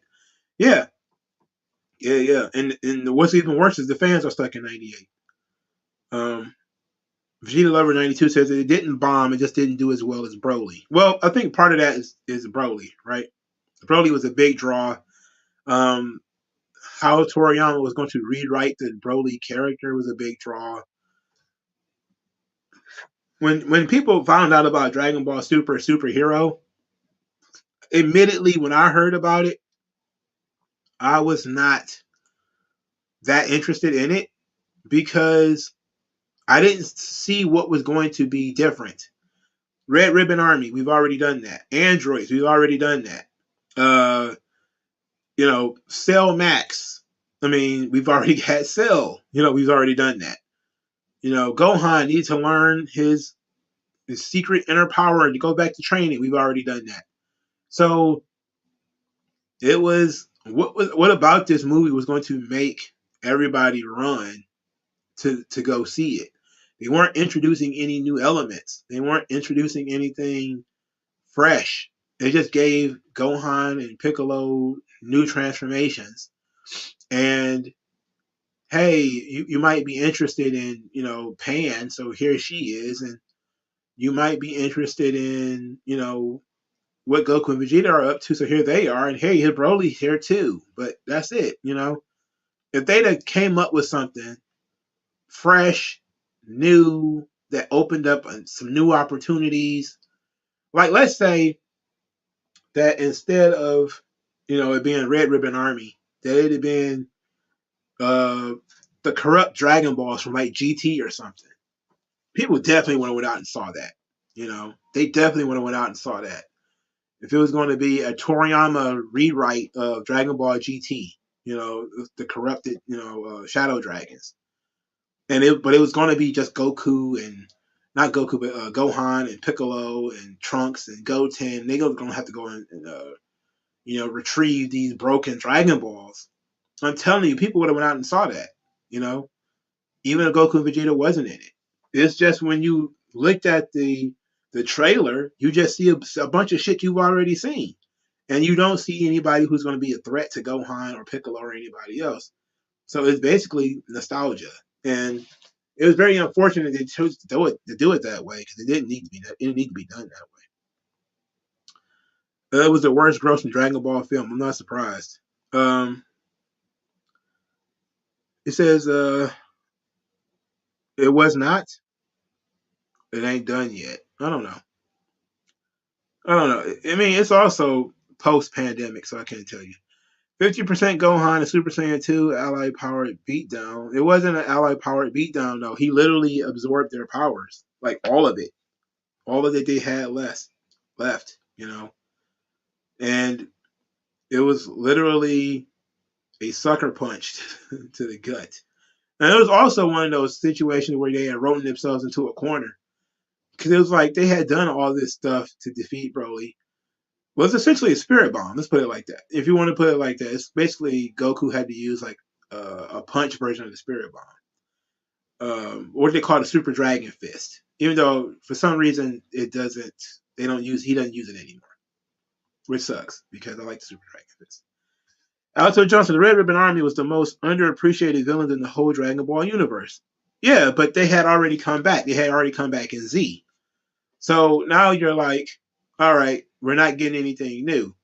You know, the Red Ribbon Army, while fun in Dragon Ball, they came back in Z with the androids and all that kind of stuff. So then when the Red Ribbon Army come back again, guess what? More androids. It's like, okay, so they had androids because they had the Arnold Schwarzenegger looking android, which I think was Android 13 in the original Dragon Ball. And then they came back with androids in Z. And now they come back with androids in Super. You know, and then they had Cell in Z, but they didn't bring anything new in terms of a new big bad in Super. It was basically, oh, Cell again. It's like, no. And then Cell with no personality. So it was like, no. It's Cell in name only. They absolutely, it deserved to flop. As much as I liked it, and I did like it, it deserved to flop. You know, because they didn't, it was lazy. It was very lazily done. And the plot was lazy too, because they had Piccolo basically kidnap Pan in order to push Gohan further. It wasn't good. WG Phil. Korra dated the whole team Avatar and it took away her connection to the past Avatars. Sloppy storytelling altogether. Having 3/4 the elements and making her lose them midway could work. Yeah, it would have been. That would have been a greater story if she would have lost them early. If she'd have been throwing around her weight like I'm the Avatar, everybody needs to listen to me, yada yada yada, and then she got shut down. Like, we don't Avatar. What good are you without your powers? And then she had to learn what it means to be the Avatar. Then she had to learn her reconnections with the water and the wind and the fire and the earth and everything. Could have been great. Instead, they just sent her on this silly adventure where, and it didn't make any sense either. It's like, oh, such a stupid show. It's stupid as fuck. Techniques need a comeback. Yeah, actual fight scenes need to make a comeback. I'm talking guys who actually do like combinations. Like that's the kind of stuff that people liked about Dragon Ball. You know, go watch the older Dragon Ball, the world's strongest, the Tree of Might, and stuff like that. Where they used to actually do parries and actually have fight scenes. I'm talking like Jackie Chan or Jet Li type fight scenes. That stuff is what people actually liked about Dragon Ball. When these guys have fucking muscles, you know, when they were jacked, people like that stuff. You know, modern Dragon Ball took out too much of what people liked. It just became the Super Saiyan, more Super Saiyan, and that's it. It's like, come on, you got to do better than that. You know, you got to do better than that. Like I would kill for Goku and Vegeta to have a straight up skills battle, which is one of the things that they kind of did in Super, in Superhero, where it was they had to fight but they couldn't use powers. Like how about they had to fight? They can't even fly. You know, no flying. They just had to stand in the middle of a ring or something and fight. You know, that would have been so much better and been far more interesting for me. Because that was the good shit about Dragon Ball. Like you go back and you watch like the old Dragon Ball, and you see like the interesting techniques that they were bringing out, like you mentioned, like the Tien Shenhan with the multiple arms and that kind of shit. But there was also just good old fashioned fight scenes, fight choreography. Mongo, have you ever seen Breaking Bad? 90% of the time, I don't even watch TV. I'm not even gonna hold you up. I think the last TV show I watched all the way through might have been Justified. I never watched The Wire. I watched the occasional episode of Law and Order SVU. I think I watched. It was a show about surgeons. What the fuck was that show? It was a really fun show too. It used to come on FX, and the guy played Doctor Doom. But I don't remember too much about it. Yeah, Broly is the only one who's jacked in these new movies, man. Everybody else is skinny as hell. Favorite shows that I liked in the 90s. Oh, not gonna lie to you, I didn't watch TV in the 90s really. I just watched Martin, and that was it. So like, I watched Martin when it was on. I didn't really like Fresh Prince of Bel Air. the Wayans brothers would have been like the early 2000s or late 90s. So I guess the Wayans brothers, but I didn't really watch a lot of that either. I've never been much of a TV show guy. But most of the time when I grew up, I was watching TV shows from the 70s and 80s. Good Times, Sanford and Son, The Jeffersons. That's shit that I was watching. I never really got into the shit from the 90s or whatever. Anything like that. It said, what is this? Top Dog, do you think things from the Attitude Era, Monday Night War era helped kill wrestling? I think it did a wonderful job killing the business. It did a wonderful job. It made it so nothing can really be all that impressive anymore. Like once you see a guy get thrown off the top of the cell, what can you do? Everything's downhill from there. Like they literally set guys on fire in the Attitude Era. What else can you do? Like what more can you do? We set Kane on fire, literally. What more can we do? I guess the next thing we gotta do is give him a girlfriend. Okay, whatever. Kenny 2 likes Super Pan better than GT, even though she's a toddler. Pan was annoying in GT. She was super annoying in GT. She was awful. Android 8 was Frankenstein. Yeah, but there was another one that was inside the Red Ribbon building. He looks like Arnold Schwarzenegger. He looked like Terminator. Let's see, for the Deadpool movie, if Wolverine is wearing the cowl from the outfit, would you like to see the classic tiger stripe from the 90s, tan and brown from the 80s, or more modern, astonishing outfit? I don't think the Wolverine gear will actually translate very well for television. Like, and plus, I don't think you put Hugh Jackman in that. I just don't think they're gonna do it. It's so weird that sometimes we do get hung up on uniforms and what the characters look like, but sometimes we have to understand that comic book characters look ridiculous. And Wolverine in the comic books looks absolutely ridiculous. He's wearing yellow. He's a grown man walking around in yellow. I don't think Hugh Jackman would. He'd probably do it for fan service. So, like for that perspective, it'd be fun to see. From the perspective of just playing fan service, that's great. But if it was a Weapon X movie and we're gonna do all the weapons, because they did a comic book series recently where it was like all the different little weapons were coming together for whatever. So if it's gonna be like Deadpool and Wolverine and what was that Hulk thing that they had? I forget what they called it. But there was like a bunch of other weapons. I think Luke Cage was one of them. So they had like all these little different weapons. That might have been cool. But I don't know, man. I'm not that excited about Wolverine being in Deadpool 3. Because Wolverine did. He died, I don't know what else there is to talk about. Yeah, Trollless rules. The Tree of Might is my favorite Dragon Ball movie. It's just unfortunate the character design was so fucking lazy. They just basically drew Goku's face a little bit darker. Such a lazy character design. Super lazy. And when you understand that he was trying to grow the Tree of Might so he could defeat Frieza, that fucking rules. Like, that fucking rules. He was trying to come up with his own way of defeating Frieza. Like, that shit was great. Boys in the Hood and Minister Society, what better? Boys in the Hood. Minister Society is a ripoff of Boys in the Hood. And it came across more like a West Coast rap album. Minister Society had all the cliches. The dookie braids, drinking 40 ounces, the low riders, and the gang banging culture. Minister Society was so over the top. I feel so sorry about your mama. And old dog killing that dude, just killing him willy nilly for no reason, and it being caught on videotape, and they watching the tape at home. I'm just kind of like, man, I don't know. Boys in the Hood felt more realistic to me.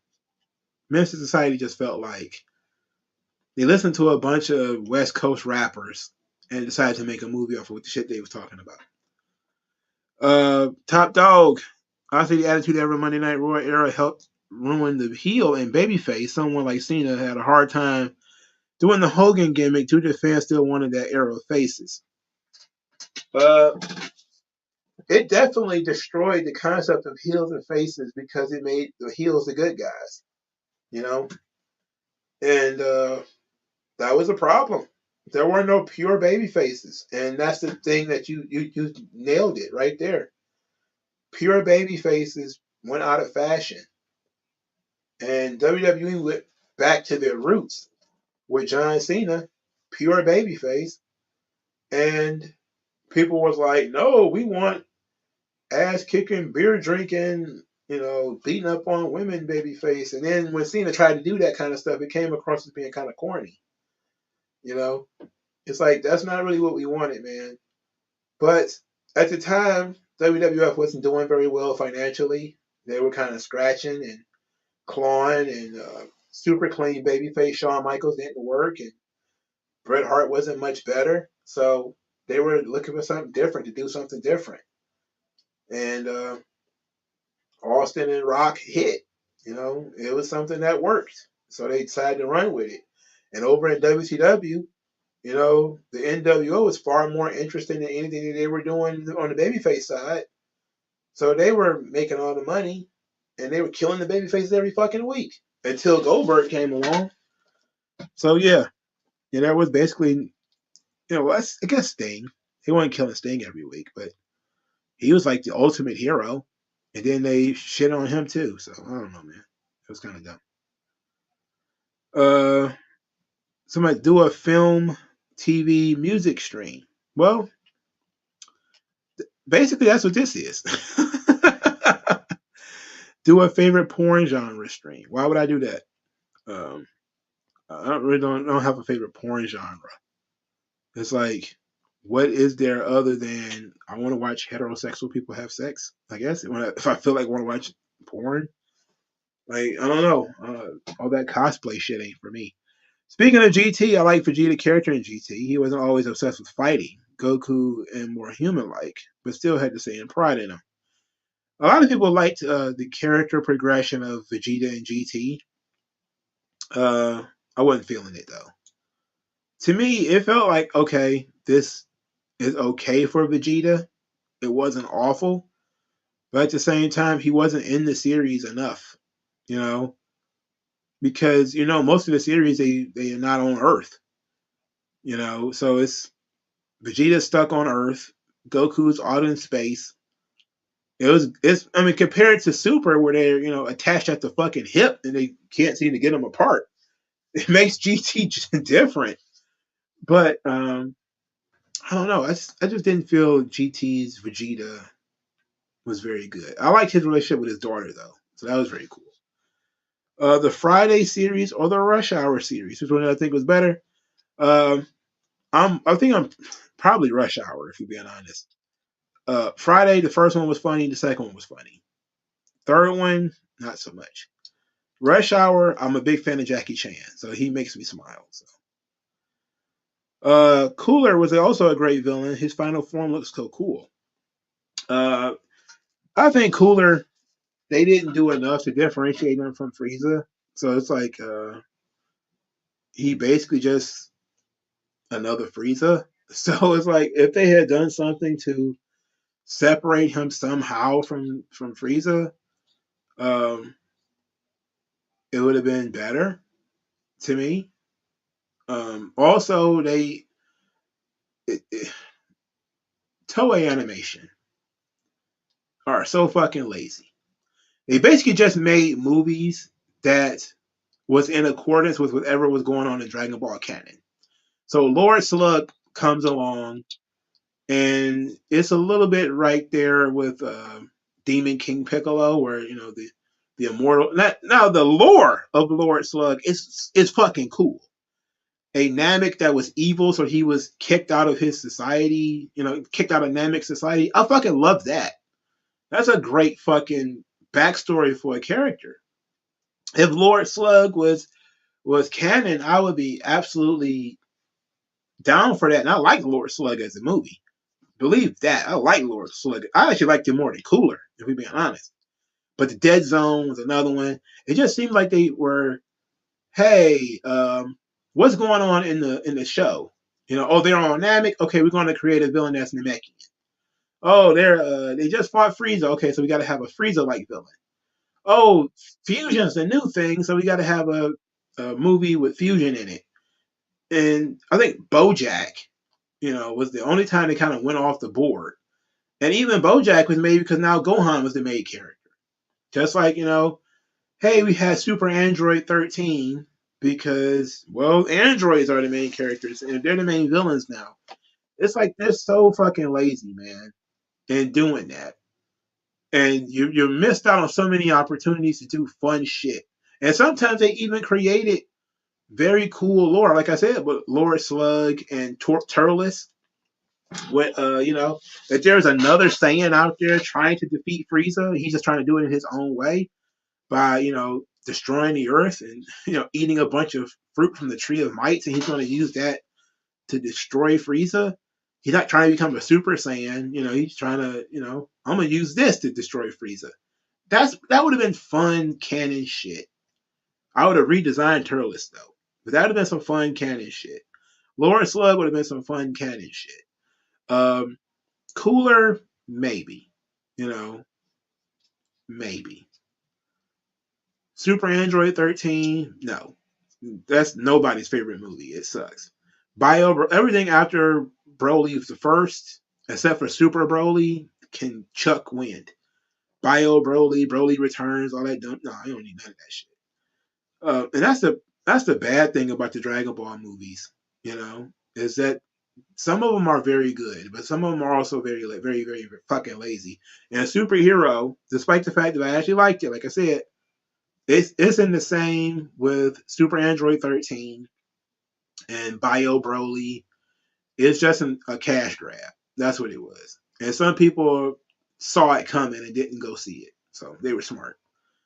Attitude Era made and destroyed the business simultaneously. Yeah, because it forced you to do everything that you know how to do. People got used to title changes and title matches on TV. They just got used to it. Titles were changing all the time on TV. Heel turns were happening all the time on TV. There was tons of fucking swerves all the time. People going through windows, people falling off shit, Hell in a Cell matches on TV. It was just doing whatever it takes to win every Monday. And it just blew everything out of proportion. They bastardized WrestleMania. They bastardized Survivor Series. That's when Survivor Series started to suffer, was in the Attitude Era. All of the traditional shit started to really suffer in the Attitude Era because they went away from tradition. So then when Vince tried to reestablish that stuff, people was kind of like, I don't get it. I don't care. In the Attitude Era, there was no 5-on-5 Survivor Series matches. You're going back to the 80s. Vince, what are you doing? You're going back to the early 90s. We don't want to see that. We didn't see that in the heyday. Austin didn't put together a team of 5 to fight guys, fight the corporation, which would have been a huge money-making angle if he did that in 98. Imagine if Steve Austin had spent most of 98. Even though he was DTA, don't trust anybody. He spent most of 98 trying to put together a team of guys to fight against the corporation. That would have been a fucking awesome angle. But they fuck the Survivor Series. We're going to do our own thing. Fuck the Royal Rumble. The Royal Rumble was shit for 3 fucking years straight. Because it was just kind of like, we're going to do random shit. Vince is going to win 1. Austin's going to win 3 or whatever. Like, come on, man. They killed that shit. Killed everything, man. I can't fucking stand the Attitude Era. That's why I really don't go back to watch it that often. What do I know about the Chambers brothers? I heard a little bit about them. Just very little. But I know they're from Detroit. Dope dealers from Detroit. GT was awful for the Vegeta. Yeah, he got his body taken over by, what's the name? Shit. Yeah, body taken over by Baby. And Baby took Bulma, which is, ridiculous. Do I think Bullet Club has lost its edge already? The only members I like are Jay White and Kenta.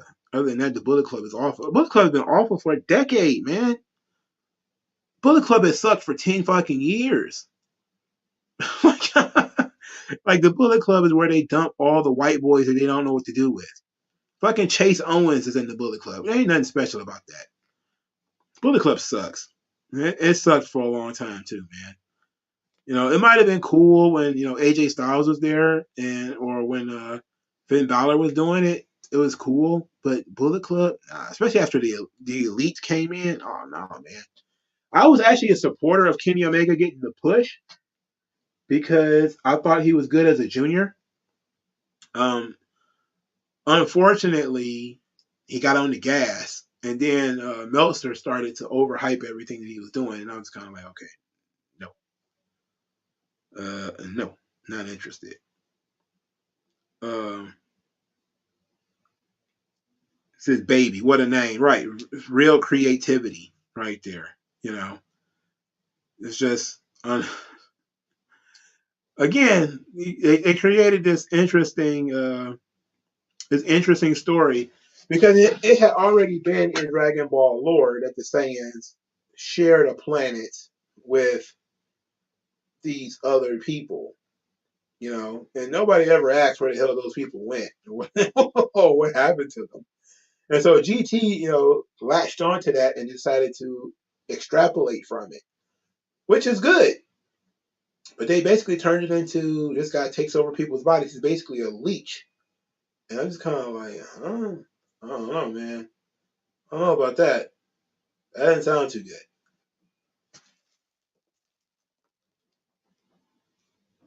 He says, I understand why Vince pushed John Cena as a modern day Hogan because Cena brought in millions of fans, but Attitude Era fans don't understand that. It's not necessarily that.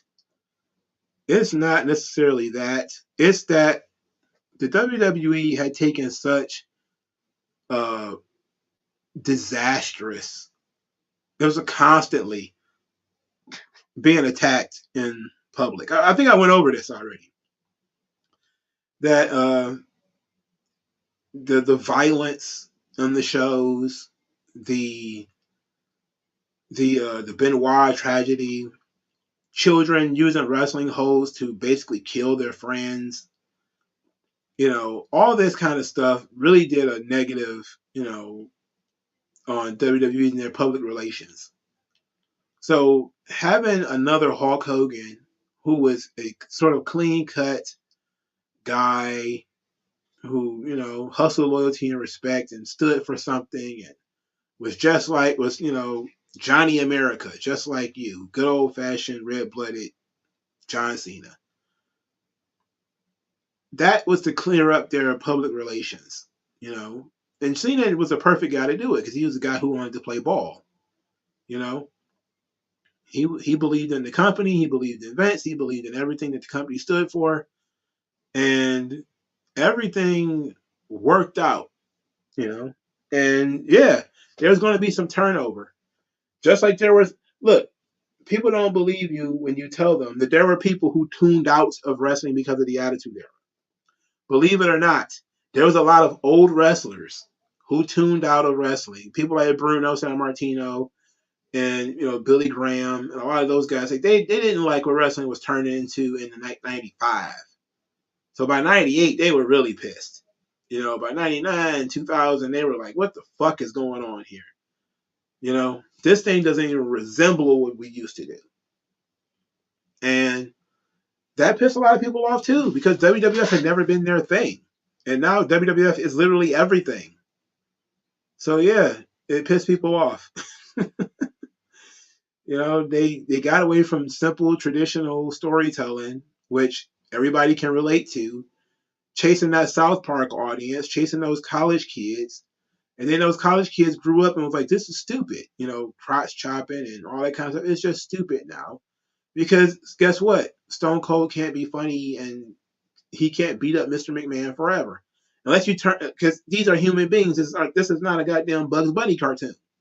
Where Bugs Bunny can play tricks on Elmer Fudd for 50 fucking years and nobody will mind. But in the terms of wrestling, eventually somebody has to get the last word. Somebody has to get, it has to end at some point. You can't do this shit forever. And it just so happens that they were forced to pull the plug early because Steve Austin, couldn't go anymore, and The Rock was getting pulled away by Hollywood. But it was going to happen anyway. You know, I think Steve Austin actually got lucky by getting pulled out early. It made people want more rather than him staying around too long, like Undertaker did, like Ric Flair did, like Hogan did. People still wanted to see Steve Austin go. They hadn't gotten tired of him yet because he hadn't been around that long. Remember, he got hot in '96, but he really took off in '98, and he was gone by 2003. So he didn't have a 10-year run like Cena did. He didn't have a 10-year run like Bruno or Hogan or anybody like that. There was still a lot left in the gas tank for Steve Austin, but his body couldn't do it anymore. Hell yeah, people were tuning out during the Attitude Era. It's just that they replaced their audience. That's what it is. And what people don't seem to get is wrestling sacrificed a certain audience for another one. The WWF, what it is today, is what it was in the early 90s. It's basically the new generation era where you had your Hulkamaniacs and you had all those people in the 80s. When it's time for Hogan to go, they had to make the sacrifice. And Vince knew it. But it had to happen. So the new generation era made less money than the previous eras because it was the first era without Hulk Hogan. Hogan was gone. Warrior was gone. Savage was gone. Mr. Perfect was gone. $1 Million Man was still there, but he was now a manager. Jake Snake Roberts was gone. Roddy Piper was in and out. None of the stars from the 80s were still there anymore. So new generation era, of course, they made less money. And it was those guys that kind of created the Attitude Era. But a lot of the people who are proper fans of Hulk Hogan and Randy Savage, they jumped to WCW because that's where those guys were. That was the core of WCW's audience, was disaffected. I can't believe Hulk Hogan isn't on this show anymore. And then they did something new. They turned him heel and was able to attract a different audience. So they got the old WWF audience and mixed it with their new audience of, teenage boys who are kind of rebellious and into, the NWO thing. And so Vince had to counter that. So his whole idea of sports entertainment and Scott Hall talked about this in some shooting interviews, they didn't brawl on the floor. They didn't really hit each other with chairs and stuff like that. This is the new generation era, right? There wasn't a lot of blood. They weren't doing a lot of blood back then. Blood was actually a no-go. Brett was bleeding because, Brett could do whatever he wanted to do. But everything was, they were doing magic. Undertaker was doing magic shit all the time. It's just like it is right now. They're doing magic shit. And that audience was kind of like, I don't get it. I don't understand it. But there were other people who was caught up in it because they were building on the traditions. The Survivor Series was still teams. WrestleMania was still treated like it was the biggest show of the year. You saved your biggest matches for WrestleMania, even though sometimes those matches didn't seem so big, like Shawn and Diesel, or Bam Bam and Lawrence Taylor. But having a celebrity in the main event of WrestleMania is tradition, right? Attitude Era comes along. They start breaking tradition all over the place. WrestleMania feels like another show. Oh, we're not going to have our two biggest villains, our biggest villain versus our biggest babyface in the main event of WrestleMania. We're not going to have that because we got to have a fatal four-way because we got to shoehorn the McMahons in there. A fatal four-way in the main event of WrestleMania in the middle of the fucking Attitude Era. It was stupid. It was stupid. And they did this shit all the time. It was just constantly just perverting everything. They perverted so much shit. It was ridiculous, man. They would do a match bigger on television than they would do on pay-per-view. And WWF was doing it too. They were doing it too. They were doing big pay-per-view matches on TV. WCW caught the slack for doing it because they threw Hogan and Goldberg on TV, which still can't believe they did that.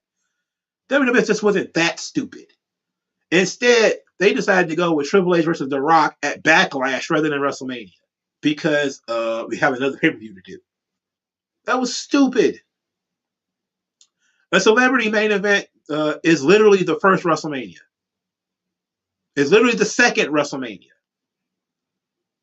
Only at WrestleMania 3 did they really go away from it. And then at WrestleMania 4, they kind of went away from it. But 4 and 5 were the two lowest drawing WrestleManias up to that point. WrestleMania 1 literally had a celebrity in the main event. And then that same celebrity was in the co-main event of WrestleMania 2. So yeah, celebrity main events are literally the tradition for WrestleMania. Having a lot of celebrity involvement. Now, 3 and 4, 3 didn't need it because you had Andre and Hogan. 4, it probably could have used it, but 2 also had the NFL versus WWE Battle Royal, which was also one of the big drawing things that they did for WrestleMania 2. WrestleMania 4 was a tournament. I didn't like the tournament idea. It was just too many matches. It was just too much. Too many matches. WrestleMania 5 was fun, though. And WrestleMania 6 didn't need it because they had Hogan and Warrior. WrestleMania 7 certainly could have used it. But by that point, you know, they were trying to squeeze the last amount of juice out of Hogan. WrestleMania 8 could have used it too. WrestleMania 9 also could have used some celebrities. WrestleMania 10, they brought the celebrities back, but not as much. I'm sorry, that's 11. Because 10 didn't have any celebrities at all in it. In fact, Roddy Piper might have been the celebrity. But they actually added some gimmick matches to it. You know, gimmick matches became a sort of a tradition at WrestleMania 10. You know, they started bringing it. Well, I guess you could say 2 because they finally brought in the Battle Royal concept with the NFL versus WWE Battle Royal stuff. But you didn't need to have a celebrity main event in the Attitude Era. You didn't need that because you didn't absolutely have to do it every single time. But you do need to follow certain traditions. The title match being one-on-one, for instance, should have been that, you know, not changing is nonsense. He says, test 2 straight years, then nothing till LT, that's 20 years. Then 20 years. I think you're missing the point. I'm talking about celebrity involvement in WrestleMania. WrestleMania being having an actual celebrity match. Not necessarily. You don't necessarily need a celebrity match. But you're talking about celebrity involvement, which usually means celebrity match. There was no celebrity involvement really at all in those new generation era WrestleManias. And that's where nobody talks about them that much because they kind of sucked. And then the Attitude Era WrestleManias were mostly the gimmick matches. You know, who fell off something. And that's really it. You know, who fell off something, who got thrown off something. And that was it. The main events were, well, I guess the Austin and Rock matches were good. But everything else, I think people talk about the main events of those WrestleManias, but they really talk about the rest of the card. I think 18 is probably a very well-built show. 17, very well-built show. And 19. 17, 18, 19, best runs of WrestleManias that they had. You know, Christmas is a tradition. Did we skip it for a decade? People don't celebrate. Everybody don't celebrate Christmas. That's the thing. It's tradition for some people. So that's not even a good analogy. Yes, WrestleMania is known for having celebrity involvement, a lot of celebrity involvement. Let's see. Did you notice Triple H has not yet released some talent? And when are we going to get new belt redesigns? I don't know when he's going to do the redesigns. I keep hearing about it, but until they actually show up, I have no idea. I would imagine whether they decide to fuse those titles or diffuse those titles. If those titles are not going to be separated, there probably will be new designs. And I'll just see one belt, one tag team titles, one singles title, and a new redesigned Intercontinental title or something like that. I'm just more worried about it being uglier than it was before. Okay, the question is, why did Bruno and all the old wrestlers hate the Attitude Era? Well, they did. A lot of them didn't like the blood, the guts, the profanity, the sexuality. You're talking about people who, in the old days, they were pretty conservative, not conservative politically, but conservative as in they were gentlemen. You know, women being in the ring half naked. Them getting beat up. That kind of stuff turned a lot of people off. But Bruno was already salty with WWE since like the early '90s. But they really didn't want anything to do with the Attitude Era, and that's what took them so long to get Bruno into the Hall of Fame. Is the Attitude Era turned him off? Even somebody like Superstar Billy Graham had a huge problem. And look, Billy Graham isn't like some kind of moral pillar of anybody's community, but those kinds of guys are the kinds of guys who would run to the dirt sheets or run to the mainstream media, and when Benoit did what he did.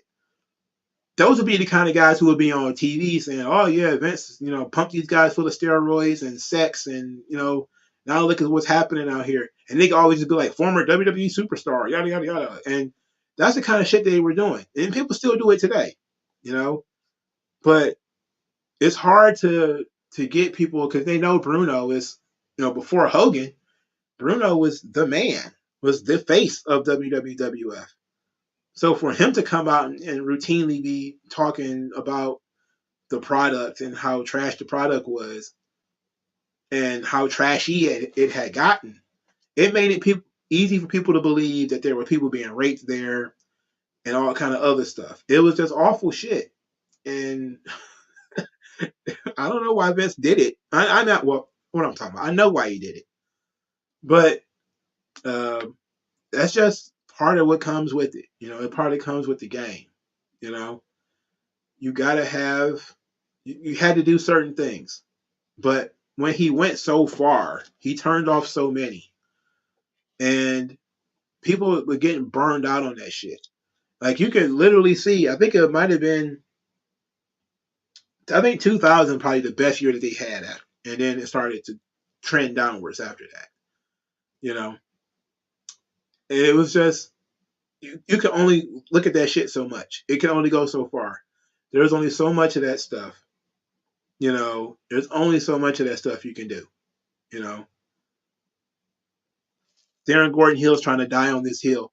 Brother, there wasn't even a world title match on the first WrestleMania. The first one, Hogan was the champion. He did not defend the belt at WrestleMania. So there were more celebrities at WrestleMania in title matches. So I don't know. I don't know what you're talking about. But we're gonna move on beyond that. WrestleMania 23 was slamming. Yes, WrestleMania 23 was legit. What I meant by 17, 18, 19 is like in a row. I'm talking like WrestleManias that were fantastic in a row. 17, 18, 19. Now 20 was not very good. 21 was very good. 22 was okay. 23 ruled. 24, 24 is one of those things I was just kind of like, I could take it or leave it. Most WrestleManias after 30, I couldn't tell you. It's just, it's there. It's like the last, I don't know, 6 WrestleManias, they've just been there for me, man. I'll always remember the COVID WrestleMania because it gave us the Boneyard match and the Firefly Funhouse match. And it'll always stand out for being one of the most unique WrestleManias, but it'll be the one people watch the least because there's no crowd. But a lot of those WrestleManias, like I liked 37, which is the one after they came back from COVID. Like I enjoyed the first 2-night WrestleMania. So that's good. But we went from, and I think it might have been Mick Foley who said it, we went from WrestleMania, as a concept to WrestleMania Day to WrestleMania weekend to WrestleMania week, now WrestleMania season. And I think that's talking about that's a 3-month stretch. Fucking WrestleMania starts in January now. So it's like, I can see why Vince would get burned out, man. When people started, once he connected Royal Rumble and WrestleMania together, That was a powerful move. That was a great move too. It's a genius move. But that created WrestleMania season. And at that point, man, it was like, God damn. You really got to put the gas on some storylines to get people to care about WrestleMania. And he found that to be very hard to do. Found that to be a lot more difficult to write in weekly TV. I can tell you that much. It says, I believe 38 is awesome, best WrestleMania since 26. Probably. 38 was legit. You know, Vince McMahon's last match, Austin's last match, especially since Vince retired. But I think, I don't want to be like an apologist or anything, but I truly believe, looking at this year, how Vince just jumped out there and started doing weird stuff. Like, you know, the Pat McAfee show, and them putting out Vince McMahon merchandise, him wrestling on TV. Like, it seemed like he knew it was over.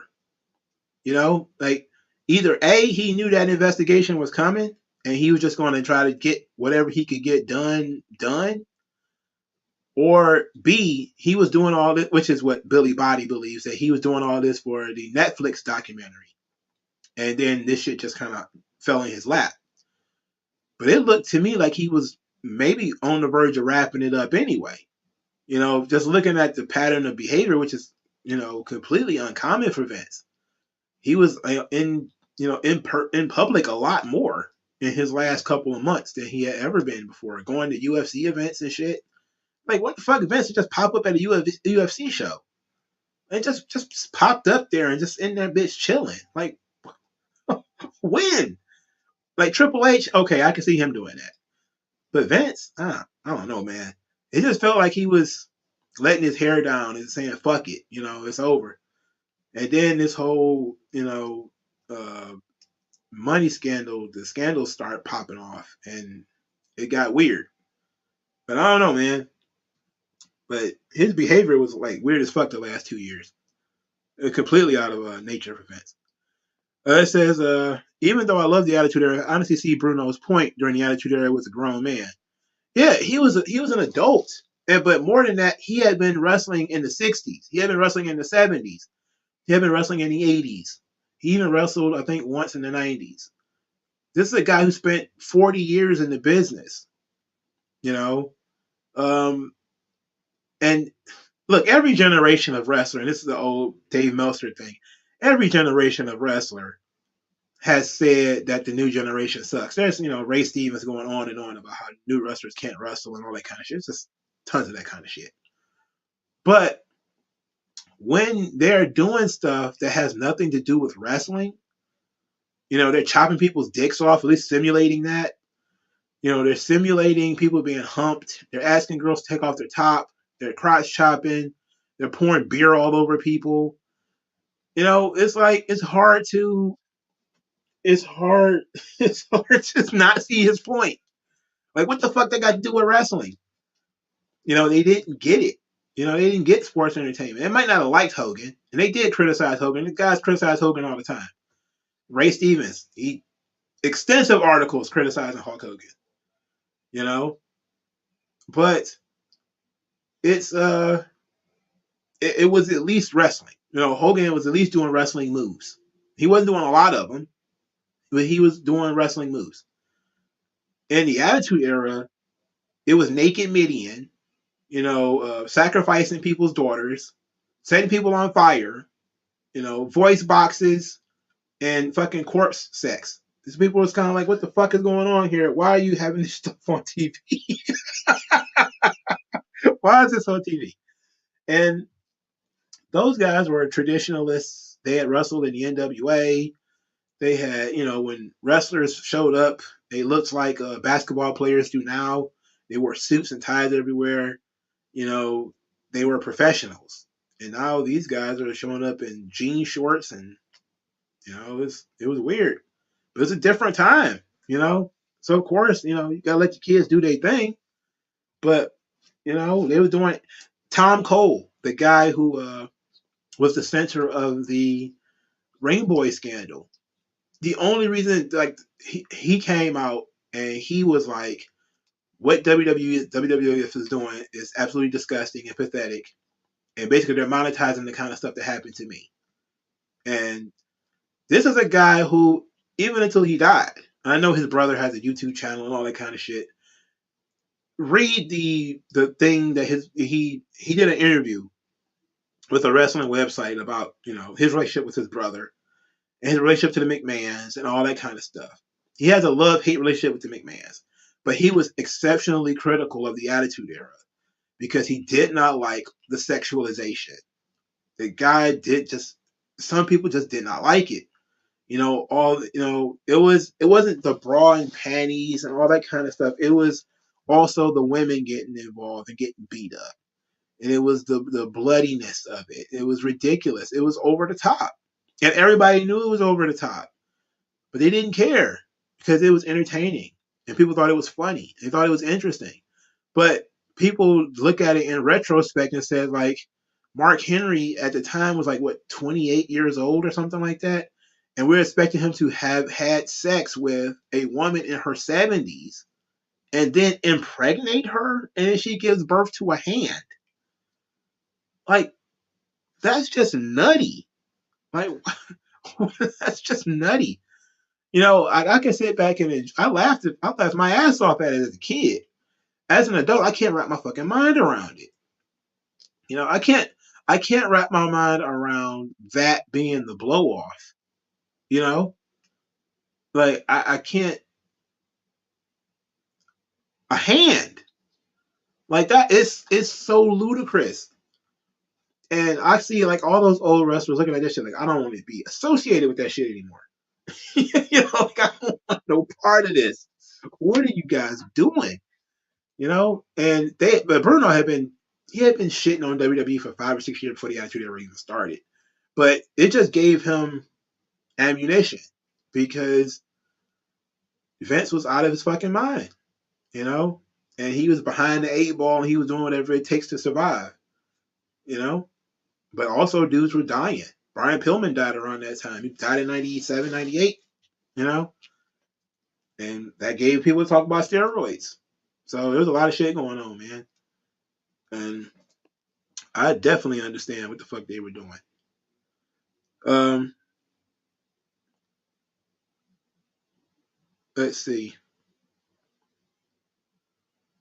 I love the COVID WrestleMania strictly for Drew's moment. He became a star at the Royal Rumble. I think the COVID WrestleMania was fun. I think the matches delivered. I really liked Charlotte and Rhea Ripley. I really enjoyed Seth Rollins and Kevin Owens. I enjoyed Daniel Bryan and Sami Zayn. I found a lot of it to be really good. But there's certain oddness to it. The matches being pre-recorded, very odd. Uh, a triple threat ladder match for the tag team titles where each partner is taken out. It's just 3 guys in a ladder match. It's just so weird. It's just very, very over the top, and it's sickening. It was like really sad. 36 had a good card, but it was just weird. They tried it. It was an experiment. I actually appreciated that they did it, because it was the first 2-night WrestleMania, and it was a worthy 2-night WrestleMania, because they saw an opportunity that people were not going to have fresh programming, and to try to deliver something special, and they did it. They went out there and fucking did it. That Boneyard match was something. I remember the day after it happened. That's all people could talk about was the Boneyard match and how great it was. Firefly Funhouse match, same thing. So they actually succeeded. The Boneyard match was on TV like 3 weeks later. because people talked about it so much that I think Fox wanted it on TV. So it was like they put themselves behind the eight ball and they created something great. But overall, people are not going to watch an entire show without the crowd anymore. They're not going to do that anymore. Like we're out of that time now, so get it. It was kind of going to be the disposable stuff from WWF at the time, but I appreciated it at least. Um, it says, "What's your favorite comic book moment from DC's Kingdom Come?" I don't remember that book at all. I honestly don't. I probably read it because I remember Alex Ross, but DC does not stick with me like Marvel does. Marvel sticks with me for some reason, but DC doesn't. I don't know because I'm pretty sure I've read a lot of the Crisis on Infinite Earths. I read the Black Lanterns. I read all that shit. The White Lanterns. I read all that shit. None of that stuff sticks with me because I don't know the characters that well, so that doesn't really help. That sometimes I miss the Easter eggs and stuff like that because I don't know the lore like that well. I just don't know that much about DC. But when I was trying to get into it, I just jumped in the deep end. I jumped into what everybody was talking about. Like, oh yeah, you should watch this. I'm like, okay, well, we'll read this, whatever. So I read Crisis on Infinite Earths. I just didn't really understand it. I thought it was stupid. Just kind of like, okay, okay, everybody's dead, I guess. I don't know. How do I feel about Bianca Belair's face ride? I think she's been doing great. Her performances have been good. She's a great pure baby face, but she needs a rival. And WWE has really suffered and refused to give her a rival. Rhea Ripley should have been the one, but they're saving it for some reason. I guess for WrestleMania season. But I'm telling you, without a shadow of a doubt, Rhea Ripley should win that Royal Rumble. And if she doesn't, I know there's some piss in the water. She needs to get that goddamn WrestleMania match. See, Top Dog says trash TV Springer stuff that influenced the Attitude Era, even though it was entertaining. Looking back, it's like we really liked this as a kid. Yeah, I feel that way about a lot of TV shows and stuff that I know that guys like Vince Russo was watching, even though he claimed he didn't steal from ECW. He's a liar. He was watching ECW. He had stole some ideas from there. He actually admitted that him and Ed Ferrara was sitting around watching Jerry Springer and stealing ideas from that. And it's like you can steal some of those things and bring them on TV, but you can't bring all of that shit in there. It just doesn't work.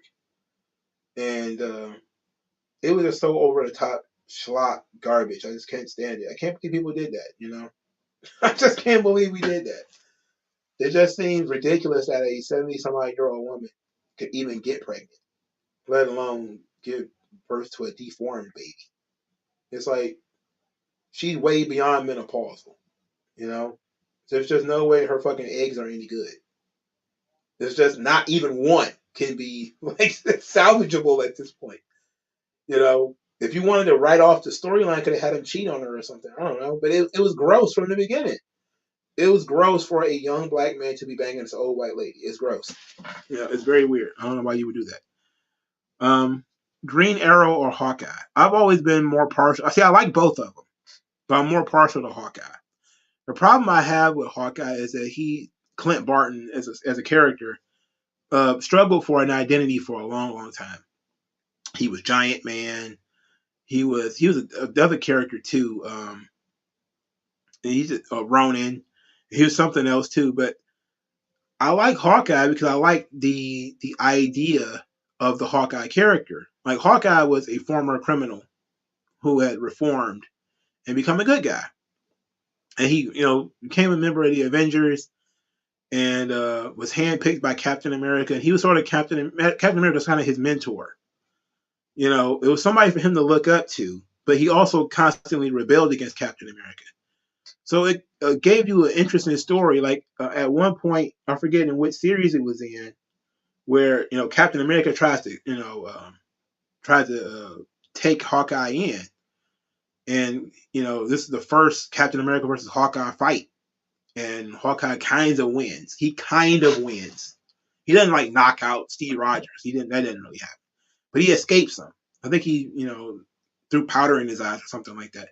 I forget what book he was in. I forget what Hawkeye book it was in.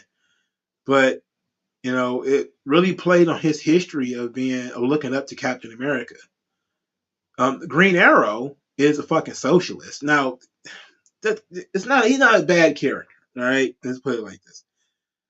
But that heavily political Green Arrow from the 60s and 70s is not my favorite thing. The 80s, though, like when we started getting to the Mike Grell Green Arrow, I love that shit. The Mike Grell Green Arrow, fucking amazing. The Longbow Hunters and all that kind of stuff, very good. I have the trades for a lot of the Mike Grell Green Arrow. That stuff is very good. Too bad it's not like that today. I want to flip through not even a Green Arrow comic. It was basically a Deathstroke comic, and Green Arrow was in it. And I was interested in buying it because I like the art. I like Dexter Soy and Ed Brisson. They're writing the Deathstroke Incorporated book, and I was like, man, I like Ed Brisson is not bad. He's not awful. I like Dexter Soy. I haven't been reading it. I haven't even heard about it. Which means if I haven't heard about it, that means it's inoffensive. That means there's nothing in it that's going to piss me off because I haven't heard about it. But when I flipped through it, I didn't see anything in it that was like I needed to see either. So, but I did see Green Arrow fight Deathstroke in there, and I was like, that might be interesting. I might want to watch that. I might want to see that. But I also didn't buy it either, so I didn't want to pay like $4 for that book. Bamboozled is a good movie, by the way. If you haven't seen it, you should watch it. It says, don't waste it. How do you feel about Marks online lying and saying wrestling was a banned word in WWE? Because that shit is a straight up lie. They just don't. The thing is, Vince preferred not to use it because it was one of those. I guess you could say it was banned because it was not used on air, and it was one of those many phrases that was not used on air, like pronouns, pronouns, pal. Vince was all about branding, and sports entertainment was his brand, and so he was trying to get his brand over. That's his thing. His thing is sports entertainment. That's what he wanted people to talk about. Of course, he went too far, like he usually does, and talk about sports entertainers. I'm the greatest sports entertainer in the world, and all that dumb shit. That's just Vince going to the extreme. But I didn't mind the concept of not talking as much about the word wrestling because it was about getting away from that and getting away from what that meant and changing the narrative from something that people associated with certain things and moving it towards something else. And also, it was always that Vince made fun of Southerners and calling it wrestling and that kind of stuff.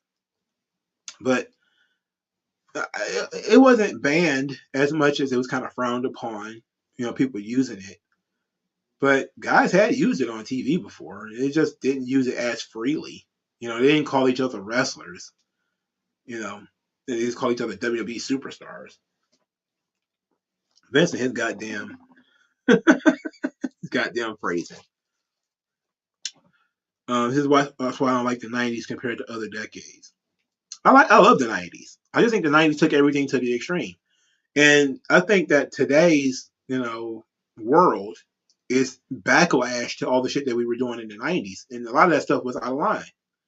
The 90s was a very decadent time, just like the 80s was. The 90s was a decadent time. We were making fun of shit. We were pushing boundaries a little too far.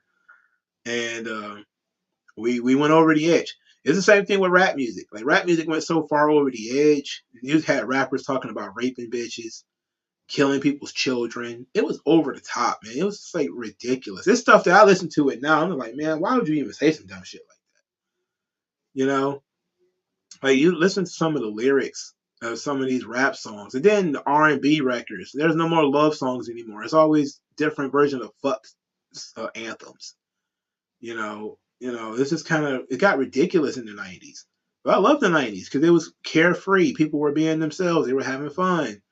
They just did not know that it was going to whiplash this way, and the children that were going to be born, you know, in 2000 and 2003, we're going to see that debauchery and think that, okay, it's time to take it to the next level. And that's all they're doing. And now they got camera phones and all that kind of stuff in order to do it with. Like I remember hearing about Freaknik and seeing, you know, trying to get my hands on the videotape because I was like, Freaknik, what's that? I want to see that. And I finally got my hands on the tape. I was like, oh shit. And then BT Uncut was bringing that shit straight into my house every 2 a.m., 2 or 3 a.m. I was getting Freaknik in my fucking house every day. You know, so I'm not surprised now that, you know, they got Freaknik in their fucking pocket at their beck and call every 10 minutes. Of course, they're making dumb ass records. What's that stupid girl, Ice Spice? What are they talking about now? Of course, they're making stupid ass records like that now. Now the video chicks are the ones writing the rap songs. You know, it's just, you know, it's a backlash. You know, we created this world. Yeah, Hawkeye was Captain America. I forgot about that. Yeah, I forgot about that. He was Captain America at one point. Yeah, but I liked that though. I liked that Clint Barton was this sort of disaffected bad guy who would become good, and he was constantly looking up to Captain America and trying to fill his shoes and trying to get his approval. It would have been better if he wasn't an Avenger, because that's the whole thing with Spider-Man. Spider-Man wanted to be an Avenger. Captain America told him no, he was too young, and it was something where he had to prove himself. It would have been great for Hawkeye to have to prove himself. He also tried to kill Iron Man, which was like an adventure. So for them to just become an adventure, like, oh yeah, I tried to kill you, but you know, nothing personal. I was hired to do it. What the fuck are you talking about? It was really weird. Ruthless aggression era. It's just attitude era next level. You know, it's just next level. You know, the lesbians, the hot lesbian action, the mud wrestling girls, the Budweiser, what was it, Budweiser fight girls or whatever. It was just took it the same thing to the next level. You know, it was ridiculous. I said, do you remember when Mr. Fantastic defeated Magneto with a wooden gun and he had a mental collapse? See, Marvel just does weird shit, don't they? They do weird shit, don't they?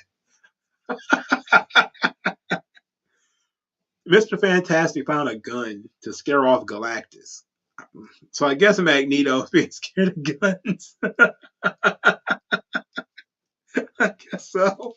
I guess so. You know, it is what it is. You know, the Phoenix can be split into 5 people because that's what we feel like doing today. So that's what we're gonna do. Like, all right, fuck it. Emma Frost is Cyclops' girlfriend because that's what we want to do today. Like, no, she's a fucking villain, but it is what it is, man. They do their own. They just do their own thing. Um, he says, in 2003, Kurt Angle did an entire backstage pre-tape promo on SmackDown on the Wrestling W in WWE, and on SmackDown in Ruthless Aggression era, Taz and Cole said a lot on commentary. Yeah, it was only in recent years where Vince got rid of the word wrestling and tried to minimize it. And a lot of it had, again, a lot of this stuff had to do with Benoit. You know, a lot of it has to do with Benoit. And Vince decided to go all in on his brand, which is sports entertainment. And, you know, that was his thing. He wanted to get away as far away from that fucking Benoit shit as possible. You know, as I'm pretty sure that's why he got rid of the world heavyweight title eventually. You know, even though he didn't get rid of it fast enough, and it stuck around for a while. But if I was him, I'd have got rid of that motherfucking thing quick. Like that belt didn't even exist anymore. You know, I'd have got rid of that motherfucker. That's also, you know, a weird thing about those WrestleManias too is how tainted WrestleMania 20 is because of Benoit. You know, that's kind of fucked. You know, I'm glad I saw it before he did what he did because I probably wouldn't be able to watch it now. Um, Do I think Toxic Attraction going to be top heels on faction on Raw or SmackDown?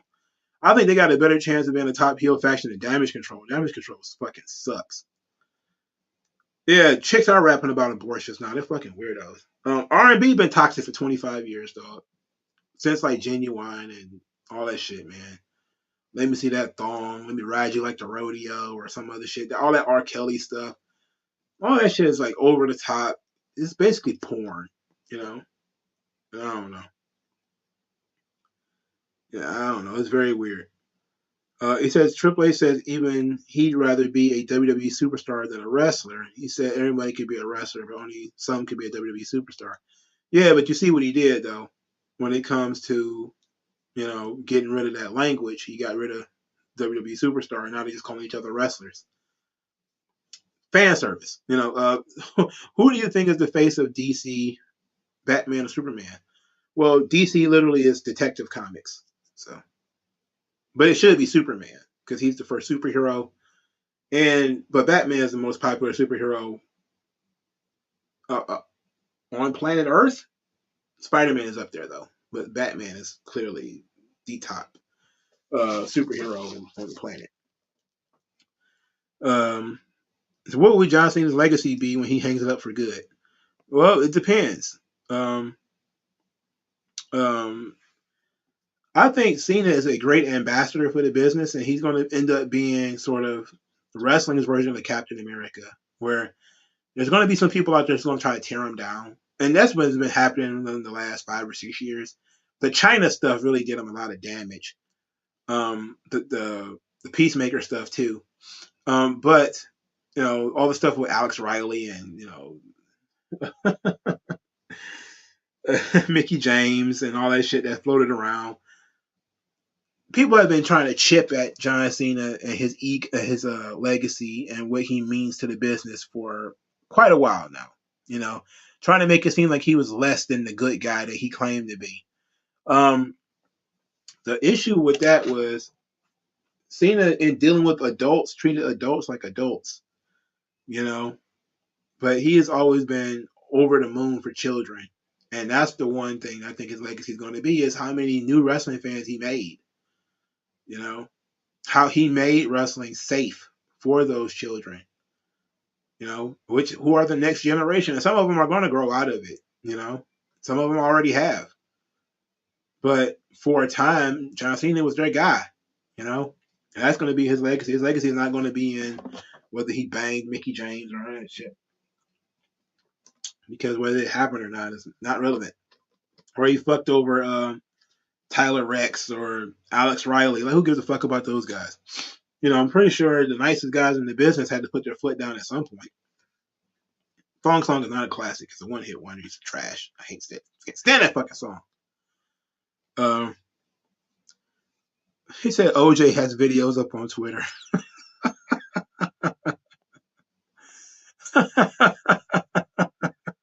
He does. He does.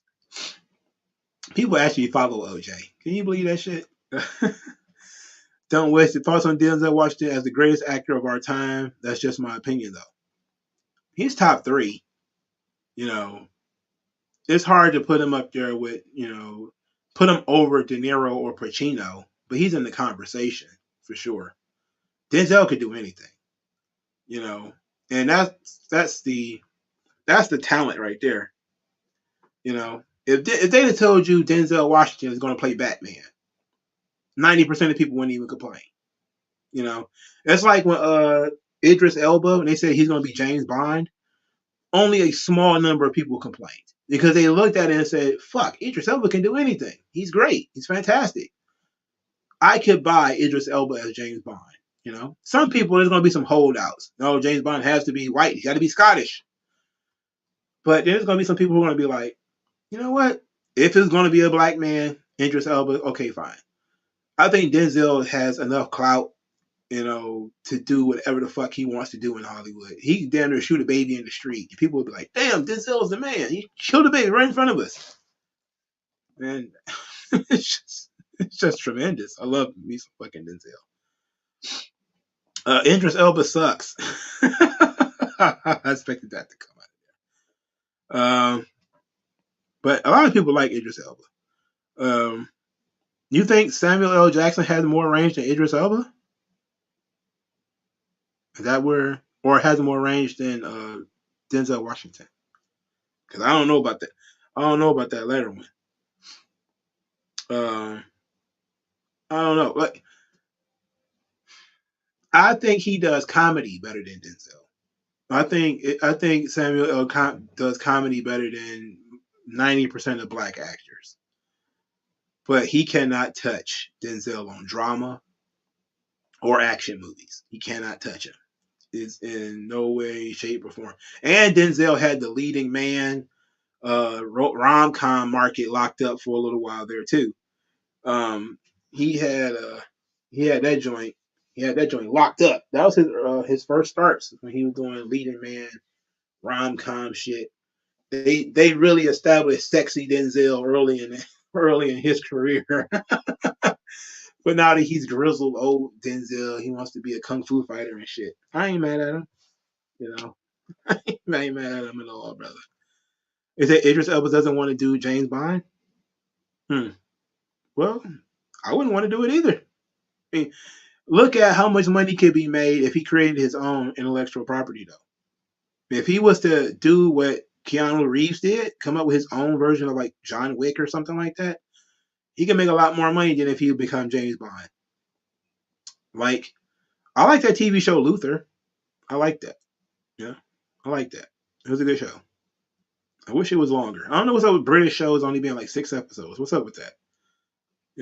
Why do you do that, Britain? Why do you have a show and the season is 6 episodes? Why even bother? Why even bother? I think Canada does that shit too. Um, I don't even understand what's the point in that. But I liked Luther. Oh, they want him for 10 years. The motherfucker already 50. Like, ain't he already like 52 or something like that? He's not gonna be fucking James Bond for 10 years. No, hell no. Why would he want to do that? I wouldn't want to do that shit either. I don't. What's up with people offering you like double-digit contracts? That's nuts. No. It says only know about Luther because remember people were complaining that Idris didn't have any ethnic friends and he it wasn't eating ethnic food in it. Oh my god, what a stupid what a stupid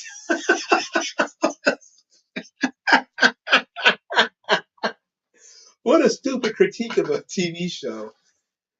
I think his wife was brown. Well, he lost his wife in the movie in that show, but I think his wife was black. He didn't have any ethnic friends. It's a crime drama, bro. Literally, it's a crime drama. He's,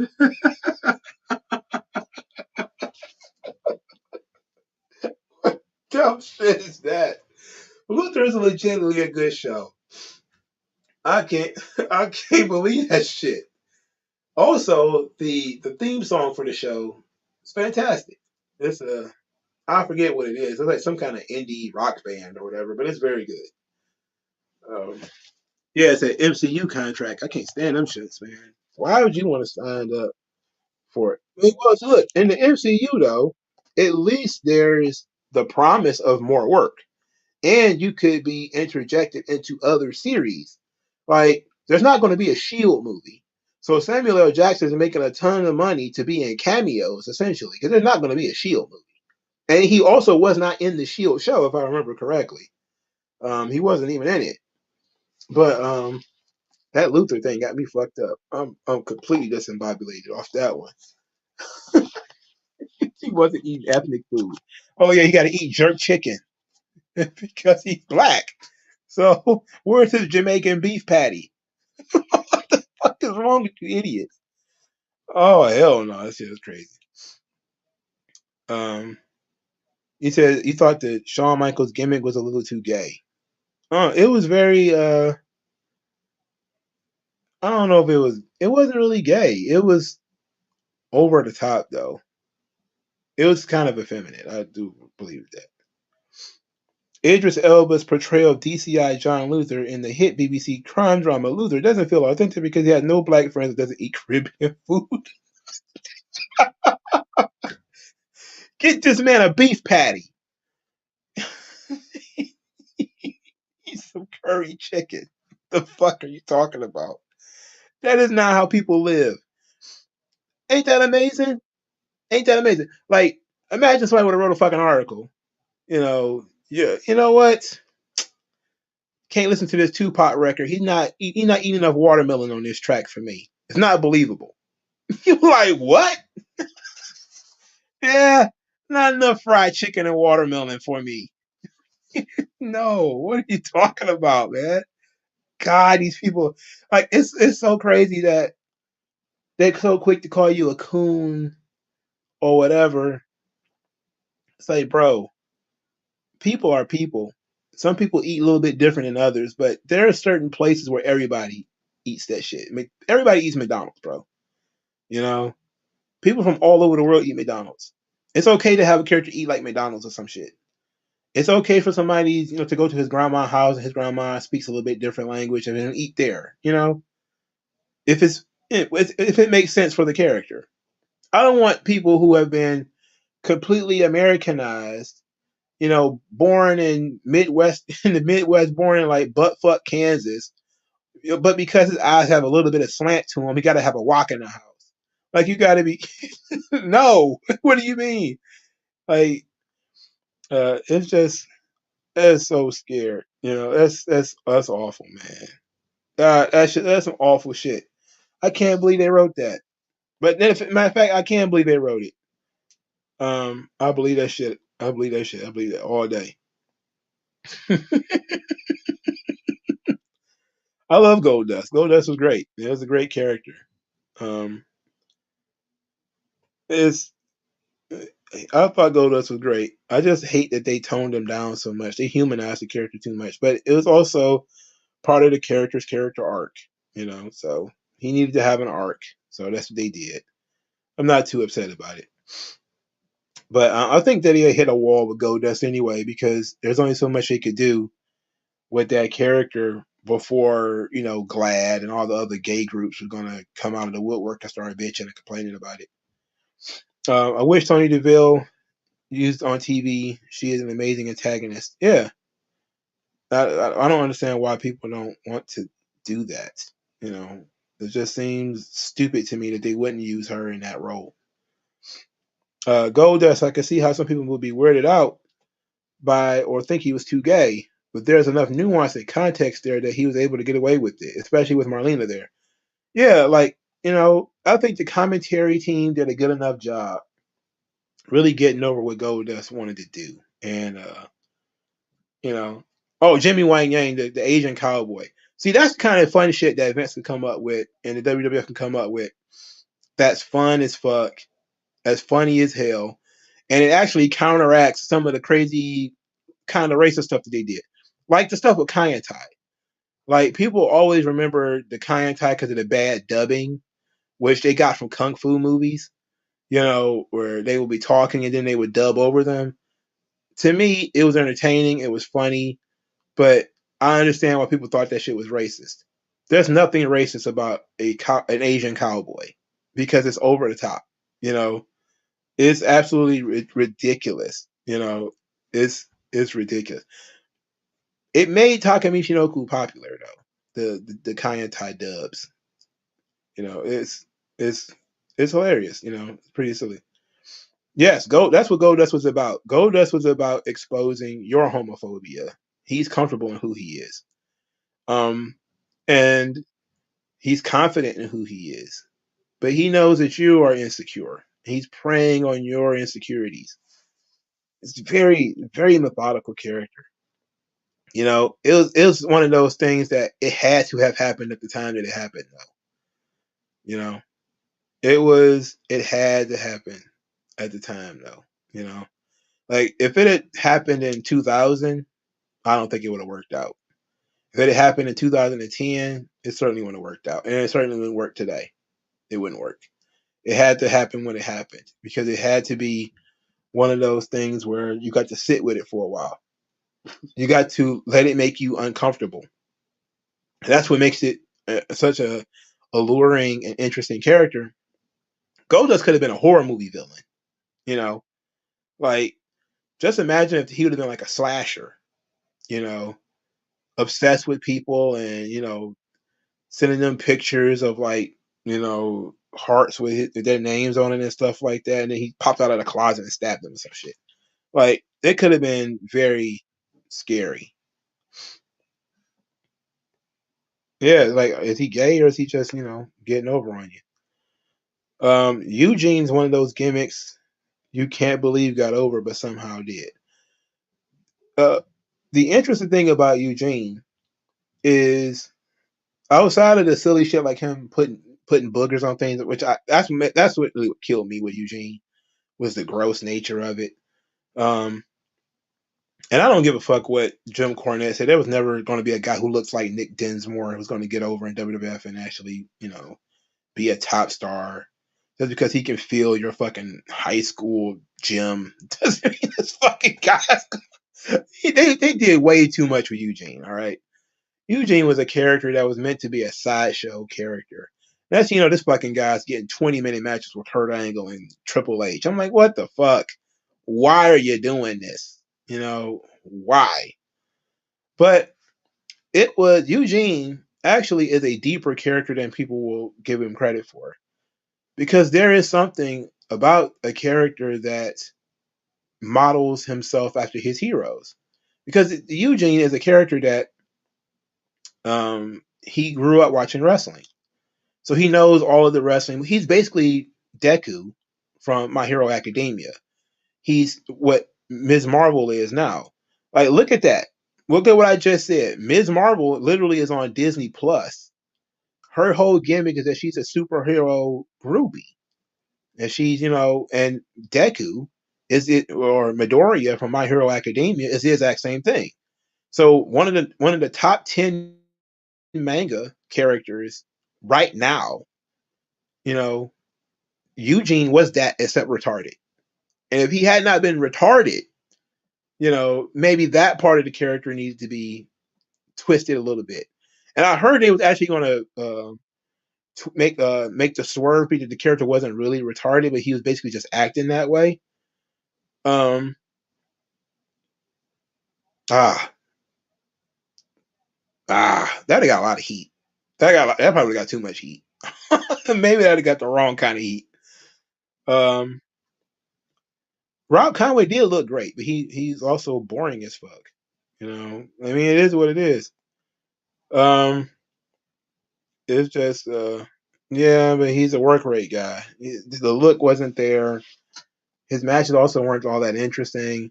Like I remember Eugene having these long matches with Triple H because I remember being so pissed off about him when I stumbled across him. Again, I wasn't watching wrestling at the time.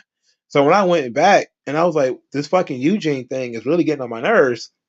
He's a joke character. Why is he wrestling in these long ass matches? Triple H should have beat him 5 minutes flat. Okay, call it a day. Give him a couple of hope spots, call it a day. Like the fact that it's taking him 20 minutes to beat this guy is pissing me off. Like the whole thing with Eugene and Kurt Angle, I was ready to pull my fucking hair out. I'm like, I can't believe this shit. Cut this shit out. This is dumb. Oh, wait a minute. Nick Dinsmore came up with Eugene himself. Well, ain't that about this?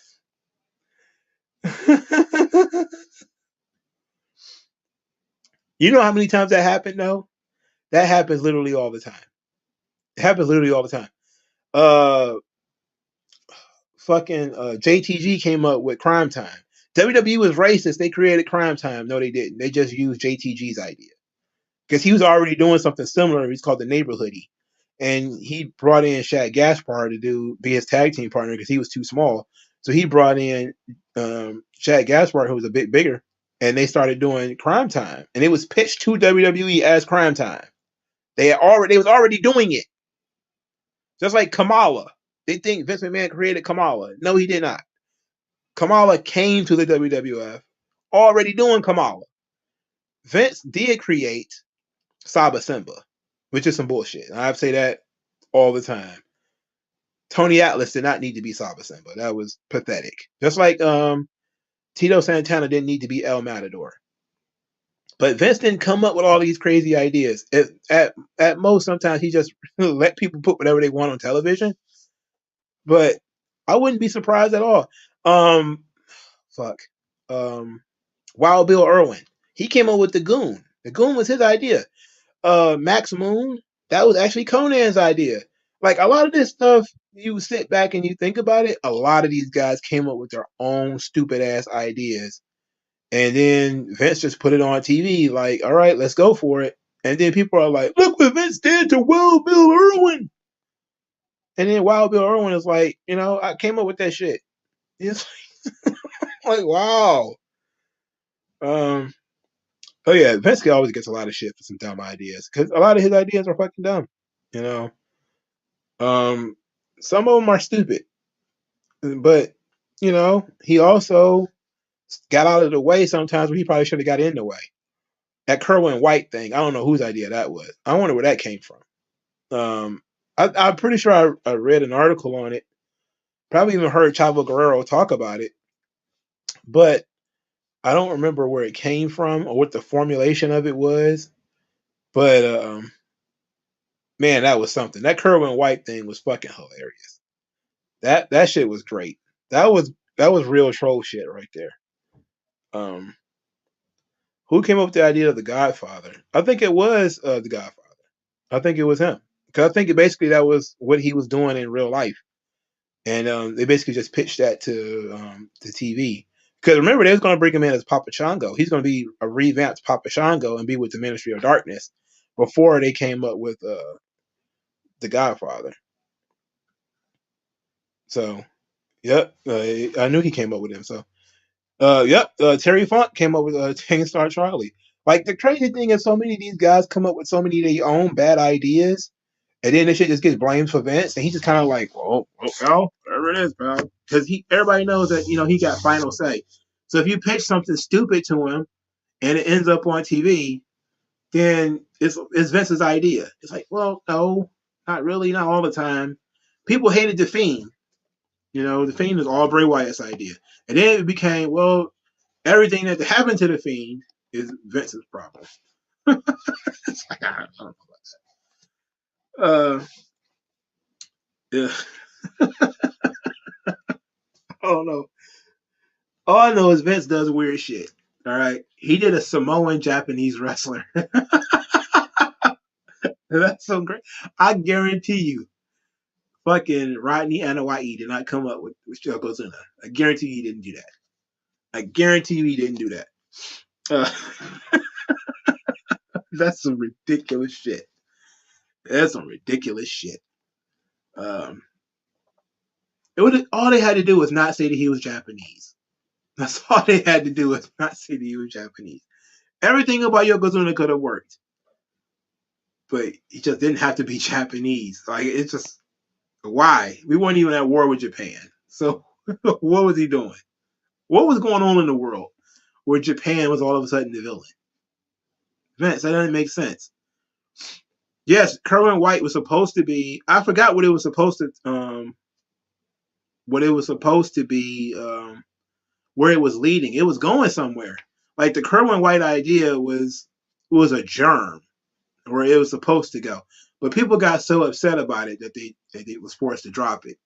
But it was actually supposed to be going somewhere. Like they were supposed to have a message to it. But I remember Chavo was talking about that. Like it was supposed to be going somewhere, but people saw it a couple of times and were so revolted by it. I love that shit. I love how dumb that is, man. That's so dumb. Let's get people so emotionally invested in this fucking character they want it dead. Italian Arabs. They don't get what the fuck Vince is doing at all.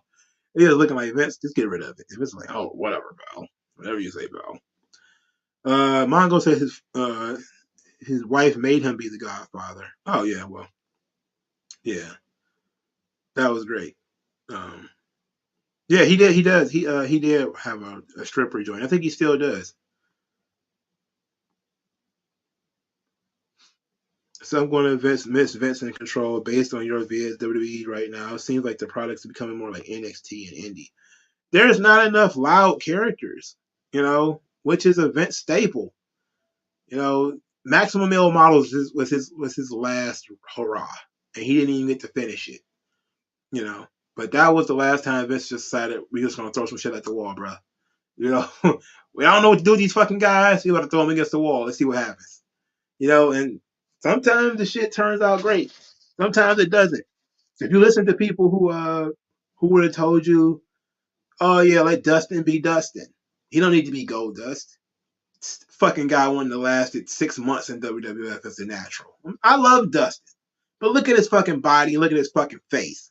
Everybody been like, man, this fucking it's not going to last. He's not going to last. So WWE definitely would have gotten rid of Dustin if he was just going to be, the natural. That's the work rate shit. He'd have been a jobber on Jacked or something like that. But as Goldust, legendary. Got him a job for over a decade. Ratings are way up for now. I'm always going to say for now. Because the balloon is still on the rose right now for Triple H. People are very excited. He's doing a lot of good fan service shit with war games and a lot of the other stuff that he's doing. He's actually doing very good on the storytelling too, but there are no fucking characters, and eventually that shit's gonna hit a wall where, and of course the White Rabbit stuff, the callbacks, that stuff starting to really gin up a lot of attention. But just like with Tony Khan, it's going to catch up with him eventually. You can't do that shit forever. You can't do it forever. Eventually you're going to have to play with the toys that's in your box. You can't just keep bringing new toys in. So, but Triple H it's going to take a while. It's going to take a while. I think after WrestleMania, we really I'm bitching now because I'm on record right now of the stuff that I don't like that I see. Because I'm telling you, after WrestleMania, I'm gonna let Triple H have it.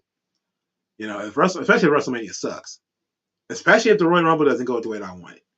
If the Royal Rumble goes anyway, except for Cody and Rhea, we're gonna have a problem.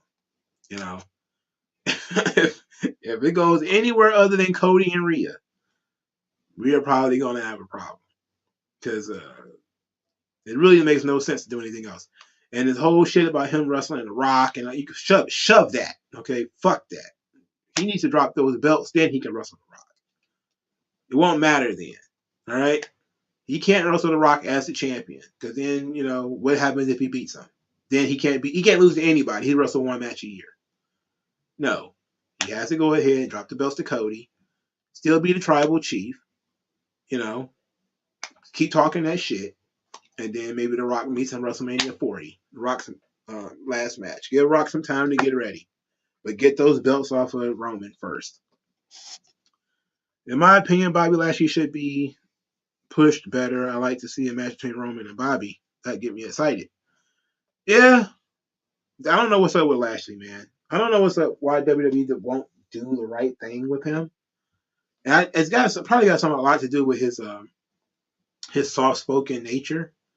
The fact that he's not, a big, loudy, shouty, big guy. He's an intimidator. But I want very badly for the Hurt Business to reform and go against the Bloodline. I want that bad. Man, you have no idea how bad I would. There are some appendages I might cut off my body for that. I'm kidding, of course. I like my body. He says Roman said after he loses the titles, the tribal chief character is gone. I don't believe that. I think he just said that shit to fuck with people. It's not over. It'll never be over, man. I hate them fucking work rate matches. Fucking Garganos, man. That shit gonna suck. 30-minute fucking matches, man. 100 fucking kickouts. Oh, that shit gonna be a pain in the ass. I can't stand it. And I hate that. I'm glad that Extreme Rules is not gonna be that because it's gonna be a lot of gimmick matches and stuff. And that's why I'm kind of glad that Vince was able to get some people that on the roster that's still there, like Riddle and Liv Morgan in place, get them out of that work rate mindset. But Triple H is going to get it. He's going to force the issue. It won't be long before, Bianca Belair isn't a character anymore. She's just going to be get in there and do 20 minutes with Dakota Kai, and that's going to bore everybody to fucking tears. And it's going to be the shits, all the ethnics in the same segment. No, I didn't see your comment, Chris Williams. Let's see.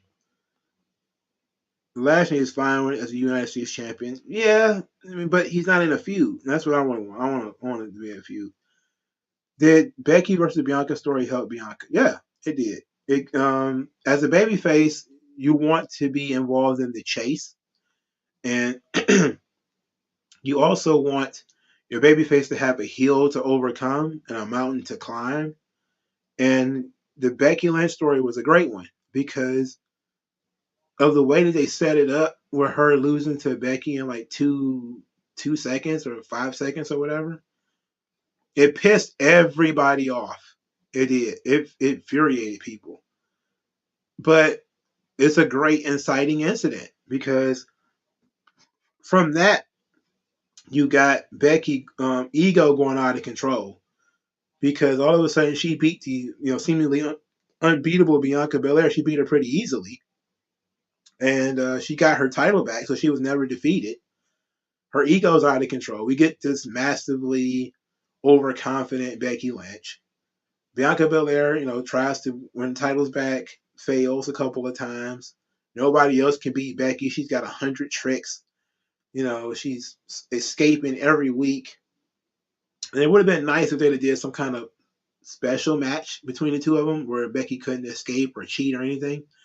But eventually she caught up with her, and she caught her and she beat her. Finally, she exercised that demon. So that was a good thing, and it took a while for her to do it. Really got the fans behind her. That was great. Chris Williams says, no disrespect, Vince is a legend and makes silly ideas that work. And don't you still talk about today? Do you think Tony Khan could pull any ideas to wrestlers to talk about for years to come?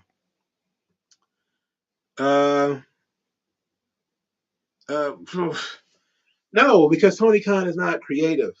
I think he came up with the Acclaims, and I think that was it. I think he also came up with LBO Leo.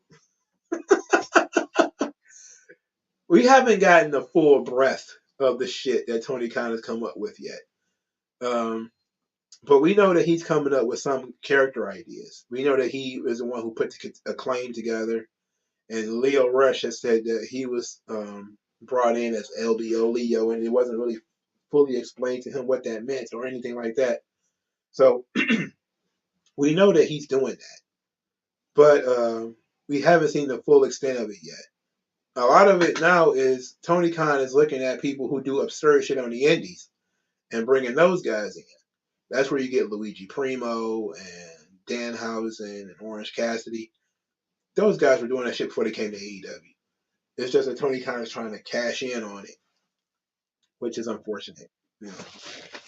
Oh shit, it's been going on for 3 hours, which is longer than I expected it to.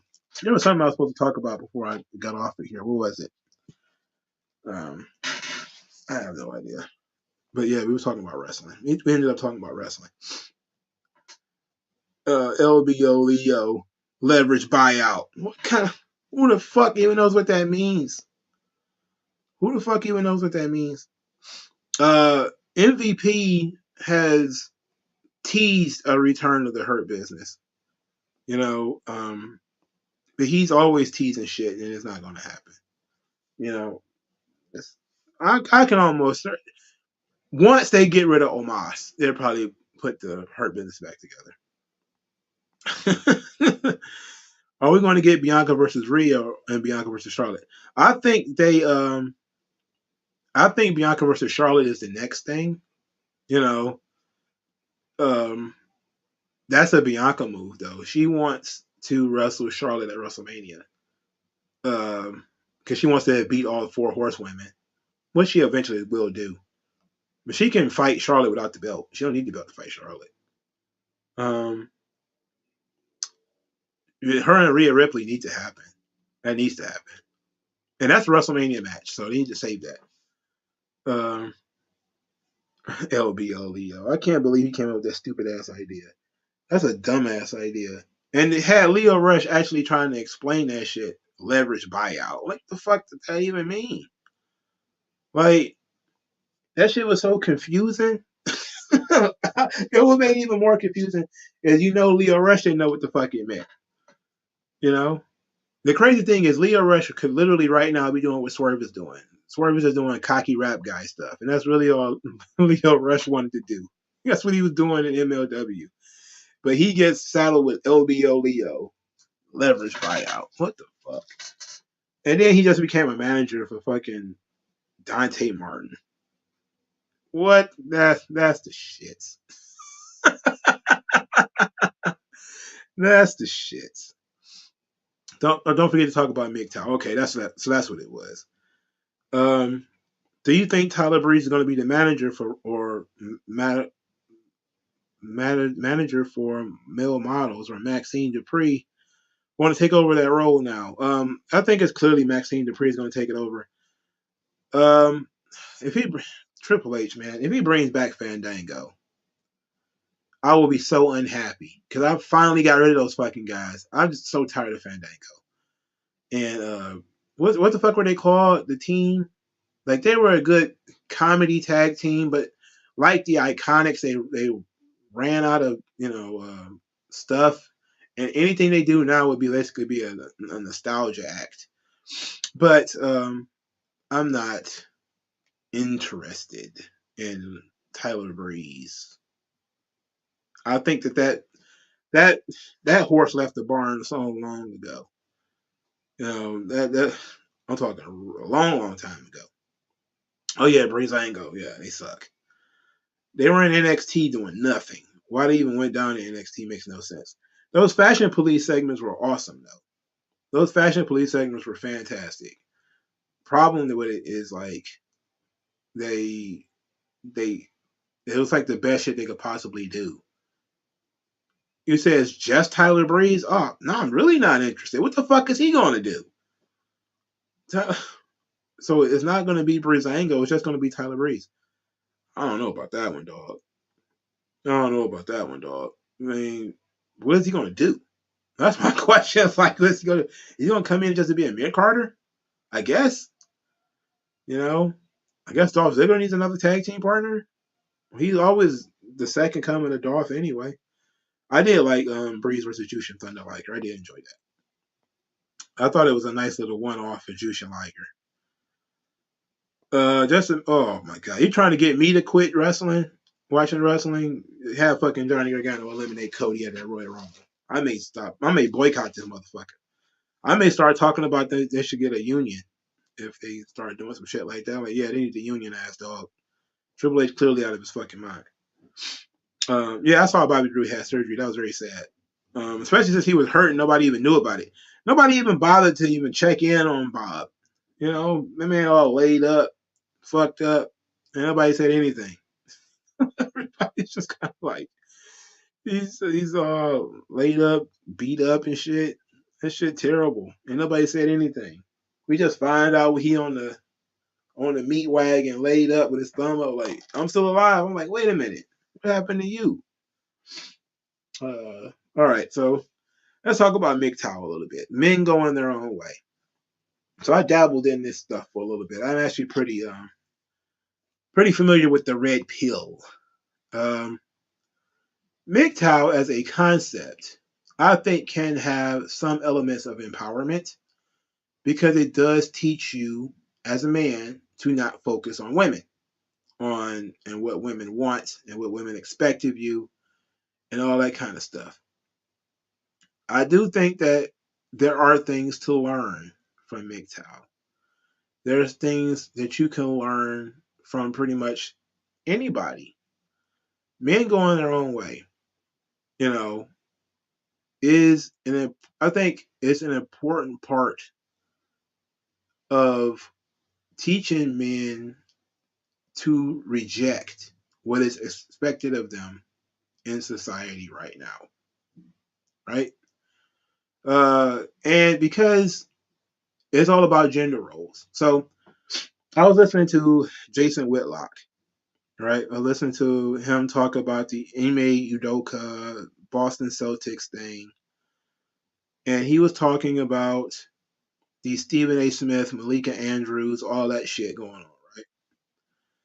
And from his perspective, which is a biblical perspective, which is a perspective that has been rejected by our culture, Ime Udoka is a man. He makes a lot more money than the woman he likely was laid up with. A lot more money that he likely then he had more power, he had more authority, he is a leader, he's in a leadership position. Therefore, him as a guy being punished in public was not as bad. And we shouldn't want the woman to be punished the same way because the man should be the leader. And it's like, okay, that idea, which would be soundly accepted if we lived in a good Christian culture, but we don't. We don't live in a good Christian culture. So what we're telling guys is if you get involved with a woman, expect to be punished more than that woman because you should have led her better or whatever. So essentially, just accept the disproportionate punishments that go on within society. Okay, so what does this lead you? If you take a MGTOW perspective from this, you look at something like male utility. You know, a woman can say or do whatever she wants. You are expected to behave in a certain way as the leader, and the guy is trying to hold up some kind of gender norm, right? You're maintaining your gender norms while she's eschewing her gender norms. So she's not going to be submissive. She's not going to answer to you. She's not going to be loyal to you. She's not going to do any of that. But you're expected to still open the doors, pay for all the dinners, pay her light bill, make sure she looks good, take care of the kids even if they're not yours, all that kind of shit. And people are like, no, that's really all MGTOW is just saying no. If this society is going to go the way of men are going to be trapped into paying child support for children that are not theirs, if they're going to be trapped into a woman eats half of his income for being nothing but an incubator for a baby, or even in some cases not even that, that as a turd flinging monkey used to say, the juice ain't worth the squeeze. And it's a good fucking point. The number one way that females become billionaires in the United States is to marry a billionaire and take half his income. That's how it usually works.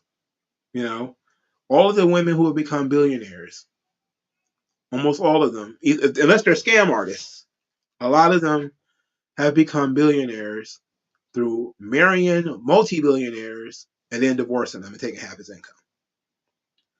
In a society where you can do that, you don't incentivize marriage. If you can't test children to see if you're the father of those children, if you're stuck paying child support for children and you were lied to about the paternity of those children, then your society is not in your best interest. If the society punishes you harder for the same thing that a woman does, but yet preaches equality, if the women always get the children in the divorce or in the breakup, I think it's like 85% of all cases, the woman gets full custody and the father gets like partial custody or visitation rights or whatever.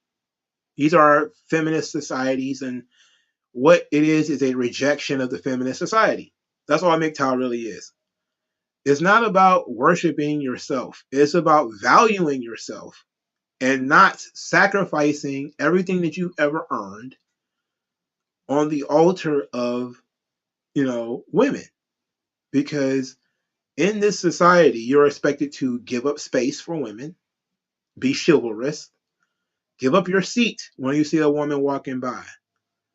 At the same time, you are expected to open doors for them.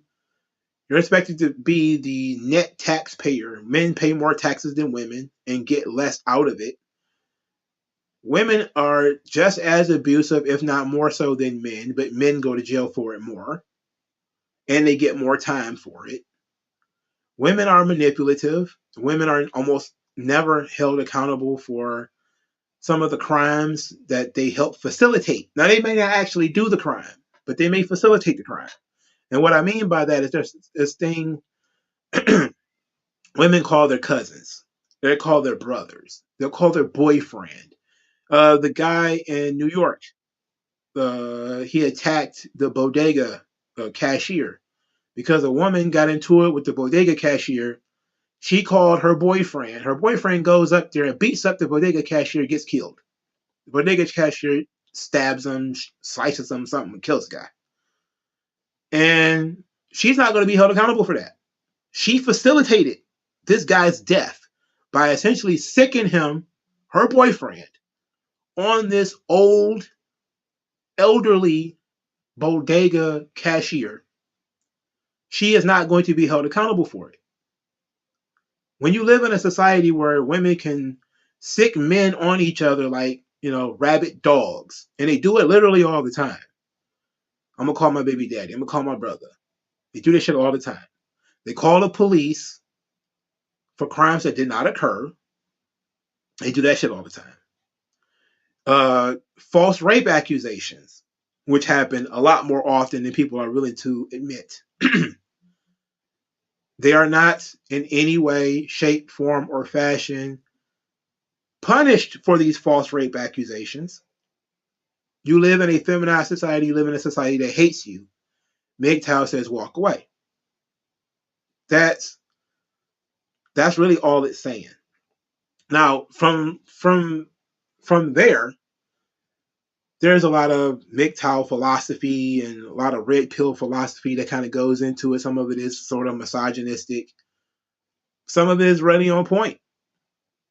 It is the important bit to you have a life that is valuable. And as a man, you have a life that is worth living on your own and not falling into these various traps that have been set up by society that benefit women. This is the point of men going their own way, is to avoid as many of these traps as possible. Don't have children, avoid child support, don't get married, avoid having to pay all that shit. But then it goes to the absurd, where it's don't work in corporations because HR is likely to be ran by women, and then all the sexual harassment and all that kind of stuff applies, which is all feminized. So there is always going to be limitations to it. The bottom line is men going their own way is a rejection of feminist society. But men are not an island. And as we have seen through our just society in general, when you have a lot of disaffected males who are not in any way attached to society, they become anti-society and they're willing to destroy it or let it be destroyed. That's the one thing I have with MGTOW that they don't really understand. Is, for starters, human beings want to be together. We want to be in relationships with women. That's what we want. No man wants to sit around by himself. Even that's the interesting thing about a lot of the red pill philosophers and all this. Almost all these guys are still skirt chasers. Even the MGTOW guys. They used to get into these little MGTOW clumps, and they would be surprised that one of them in the clump has a girlfriend. Like, no, you can't cohabitate with women. It's like, bruh, we still live in reality. It's one thing to entertain, the concept of going your own way and understanding that these traps exist. That's the red pill philosophy, that these things do exist. That's the wake up call. The thing is, you have to avoid as many of them as you can without isolating yourself, because a man on an island is a crazy motherfucker and he's a dangerous motherfucker. That's the one thing about the incel community. Like the incel communities, those dudes can get pretty dangerous, like the Supreme Gentleman. They have this concept that they should be the ones getting all the pussy. They should be the ones getting all the girls because they're nice guys. But in reality, they're narcissists. You know, they think that they're better than everybody else. They're narcissists. That's a narcissistic personality behavior, disorder. The thing is, as a MGTOW, you can reject the feminized society, which I do, but I'm not going to reject or volunteer to live my life in an island or in a padded fucking room where I can't trust nothing but my bros. Because it's like a lot of those bros are just dudes online, right? Ultimately, that's not enough. You're gonna go crazy in that fucking house by yourself, bro. Um, it's not going to. It's not going to work. It's not going to work. Sometimes you do have to face some of these things. You know, and sometimes you have to fight against them. And I always support that. I support the idea of fighting against the feminized society. You know, turning and walking away from it. It's helpful for some, because some guys, they might need to do that. But other guys, man, we're better off fighting it. I forget what the guy's name is. He's a professor, and what he does is he kind of trolls these colleges by filing these Title IX lawsuits against them. Like they'll have these different programs, and they'll be like Black Girls Code or some shit, and he'll file a lawsuit saying it excludes boys because that's a violation of Title IX, and you can't get a government a government grant or something like that to run this program. So what they started doing is basically it's just called Black Girls Code, but anybody can go, But it's called Black Girls Code. Boy, if you're a boy, you can do it, but girl, it's called Black Girls Code. That's why they would say, like, having, and that would be my way of fighting the system, is fighting in the courts. It's a slower process for sure. But that's another thing about the MGTOW philosophy, is they really basically what they call a collapsitarian, where essentially they're just waiting for the collapse of society, or they kind of waiting, they kind of step back, let everything crumble, and then you step back forward. I don't know, I don't know about that, because once the wreckage is happening, you know, being king of the dirt heap is not really much of anything. If you have to ruin society in order for you to get pussy, I don't know, that's kind of weird. But you can choose better. And I know they've been ridiculed a lot for the whole make better decisions, choose better mates. Yeah, not really, because we know people change, right? There's a lot of women who weren't feminists, and then all of a sudden they are, and people who were and now they aren't, and all that kind of shit. You might get you one who you think is, the apple of your eye. She hates feminism. She wants to be a girly girl and wants you to take care of her. You knock up a kid on her. You knock up a two in her. Y'all live together for 6 months, 6 years, or whatever. Raise your kids together. Next thing you know, it's a completely different person coming in the house for whatever reason. She got older. You got fatter. She got fatter. Whatever happens. That's just, the fundamental things about life. There's certain things that you just cannot run from. And the Jason Whitlock position is that if you're a man, you kind of have to accept that. You got to accept, the biblical gender role. And what MGTOW is telling you is that the biblical gender role is disastrous. And as an individual man, you will have your life ruined. And I don't necessarily disagree with either idea. because I believe in traditional families. Mother, father, children, all in the same house. It's the best way to live, to build a community. It's the best way to further a society is to have a collection of families. It's a real simple process for me. You begin with the individual. If the individual has a good moral character and he meets a girl or boy with a good moral character and they get together and then they have their children are going to have a good moral character. That's your family.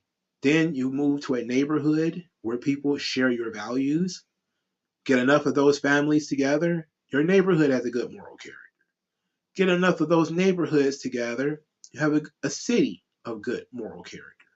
Get enough of those cities together, state, good moral character. Get enough of those states together, have a country. Get enough of those countries, you have a world, right? So it starts with the individual. It starts with you. So I understand MGTOW as an individualist idea that individual males' lives will be destroyed by the feminized society. And it is best for that man to be fully aware of that and to understand, you know, that women are not the center of your life. That is absolutely true. You should not be willing to sacrifice everything that you ever worked for just to appease women. Now, the one issue that we do have is that there are instances where a man has his wife, he has his children, he loses his children. They're taken away from him in the divorce. He goes home, kills himself. This literally happened to a friend of my mom's, where my mom has a friend, the friend's daughter. She had 3 kids with this guy. They were having problems. They were talking about getting a divorce. The guy went into one of the rental properties that he owned, drank himself to death. He was dead in there for 2 days before anybody found him. That stuff is incredibly damaging. And that's the kind of shit that you cannot ignore. So when MGTOW tells you, yes, there will be guys who will be fucked over and they probably will kill themselves. They'll put a fucking gun in their mouth or something.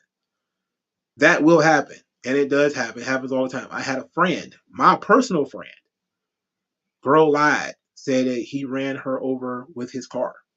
He couldn't see his daughter for 6 months because he was supposedly abusive. He was supposedly neglectful. And all of that kind of shit. Ruined his fucking life.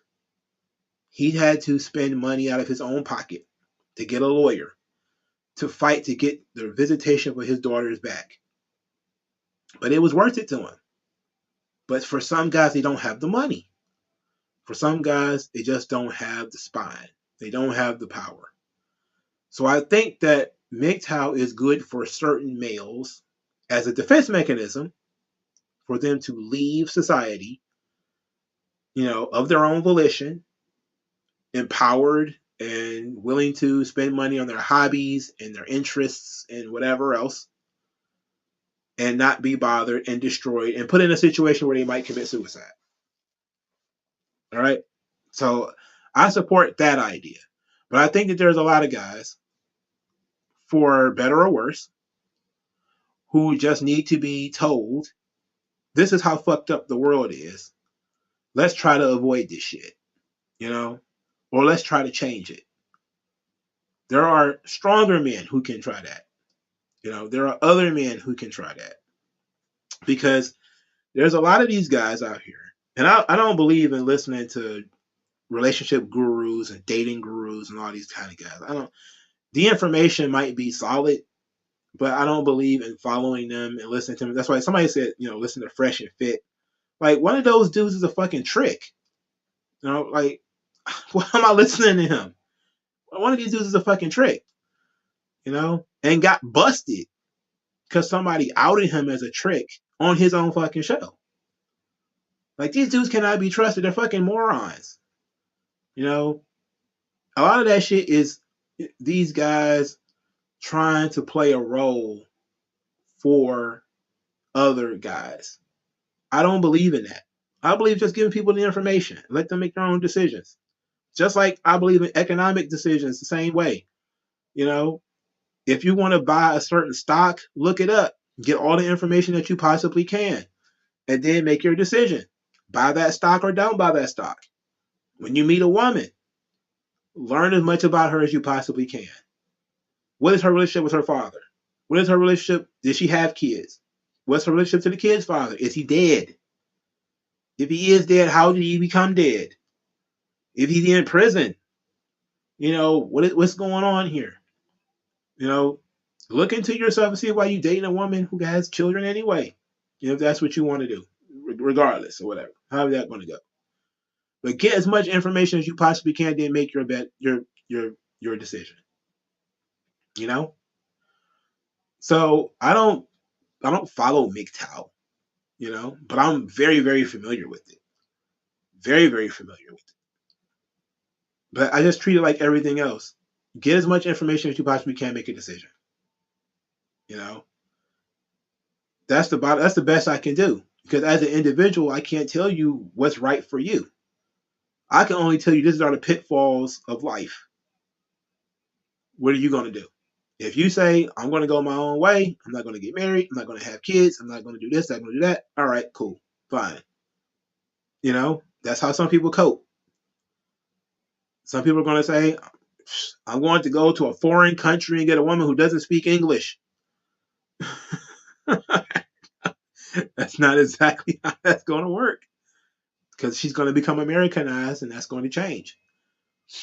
You gotta make good decisions. You can't chase pussy because of how she looks. It'll never work that way. All right, let me go. Let's look at this because I wasn't looking at the screen as I was talking, so I'm missing a lot. MGTOW is satanic. It is self idolatry. No, it's just I think a man saying that his life has value. I don't think that is being idolatry. It's not about worshiping yourself. It's about recognizing that society is asking too much of you. And then cutting off a lot of your avenues of justice, righting the ship. Two people get into an argument, the cops show up, somebody's got to go to jail. It's almost always the man. Like that's completely unfair. You're not worshiping yourself by saying that that's the wrong thing. I shouldn't be in that position. That shouldn't happen.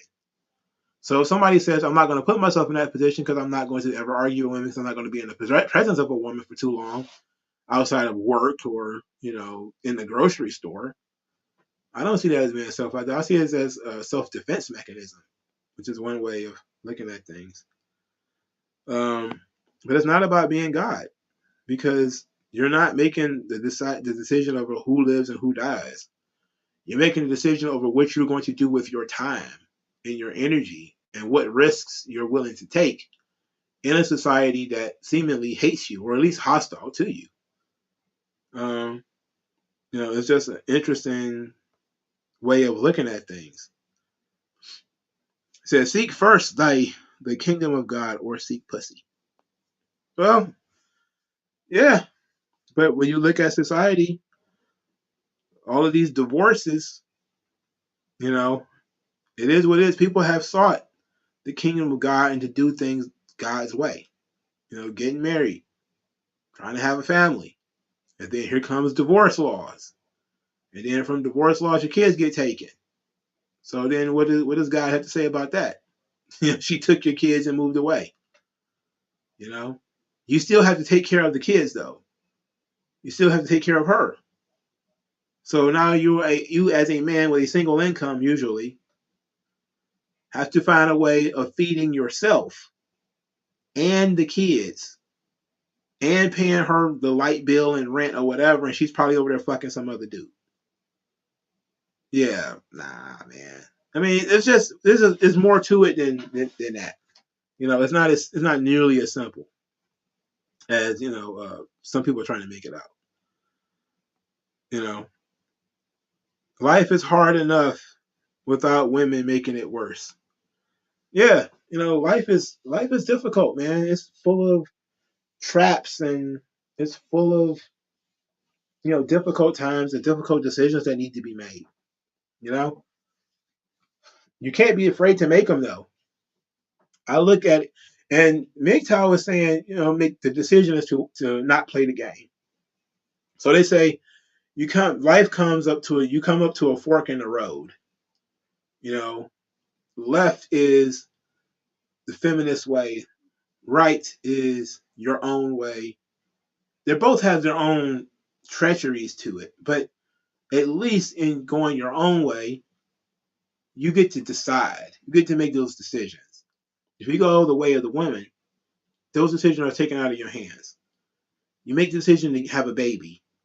All of a sudden, the woman gets to decide whether the baby can even be born or not. Then the woman gets to make the decision about whether you can even test to see if that's your baby or not. Somehow, once the baby is born, it's still a part of her body, and so she can decide whether you can. And in some places, it's even illegal for you to test the kid without her knowing. What? How is that even the case? But it is. There's 100 different traps that comes with that. Just having a baby. We could talk about dating. You know, you go out on a date with a girl. You awkwardly, do something. You end up like one of these Aziz Ansari guys, where you're a bad date, and she ruins your fucking life. You could be bad at sex, and she ruins your fucking life. You could have sex with her. It would be 100% consensual. She could turn around and say it was rape. Ruin your fucking life. You know? So that kind of shit is something to think about. And women absolutely can make your life worse. Absolutely they can. But there is an opportunity, and you can say, treat everybody like an individual. Not every woman will do that. That's because a lot of them have the power to, and some of them have the inclination to. You have to make better decisions. And this is where you might want to consult the Bible. Might want to need the gift of discernment. That you might be looking at somebody who might be, stacked like a Jenga board, and mentally she's fucked up. Mentally she's already did the whole, I'm gonna call the cops on you, I'm gonna get you arrested, I'm gonna get you shot, yada yada. She probably used to hit her own boyfriends. She probably laughs about it now. I hit him in the face. Oh. And you're avoiding the red flags because she got a nice butt.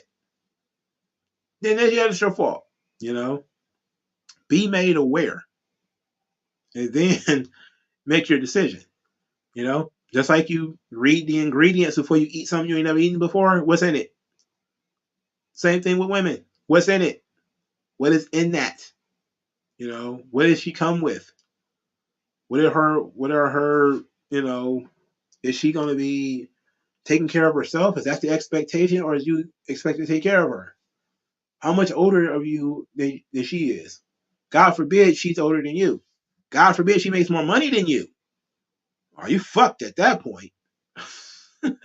She makes more money than you. You fucked. All right. You live in her house. You're fucked. Oh, you're driving her car. You're fucked. She's got all the power in a relationship at that point. And I really don't like to, boil down relationships to that, because relationships are more about, again, relations. How do people get along?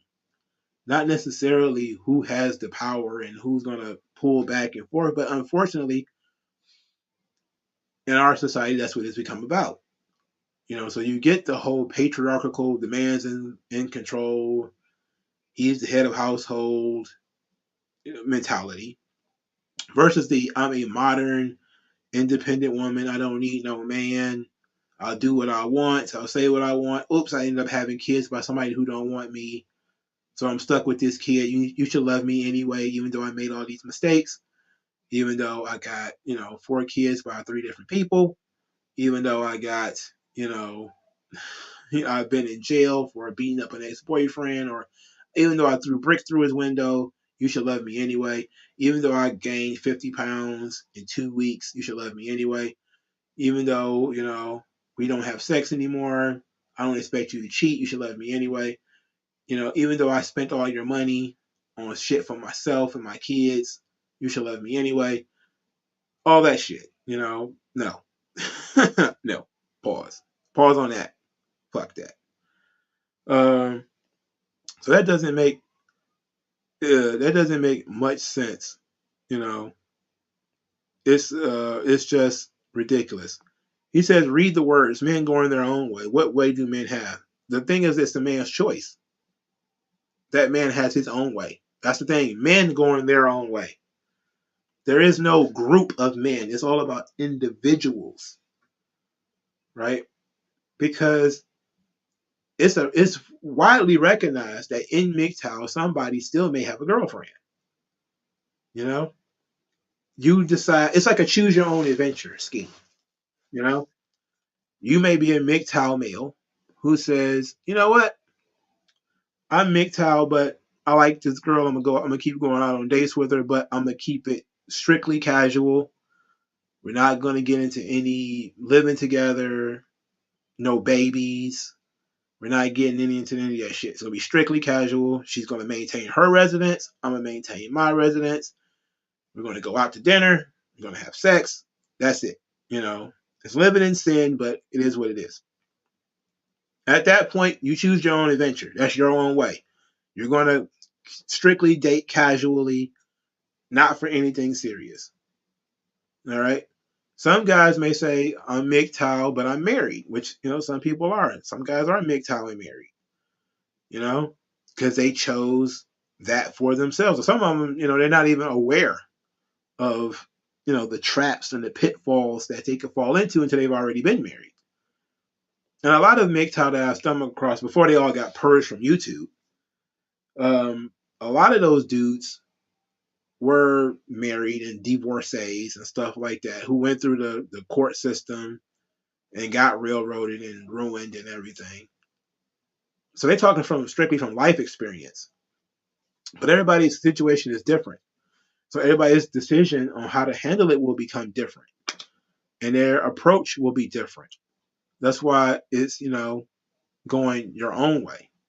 And there's women who they tried to co-opt it and say they're going their own way too, which is basically what feminists have called political lesbianism.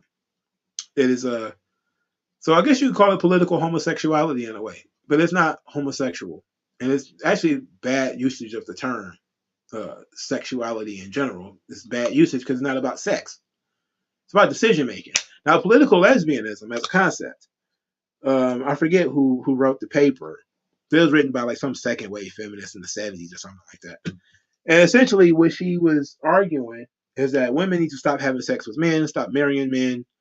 They need to start dating women or becoming celibate and just not dating men at all.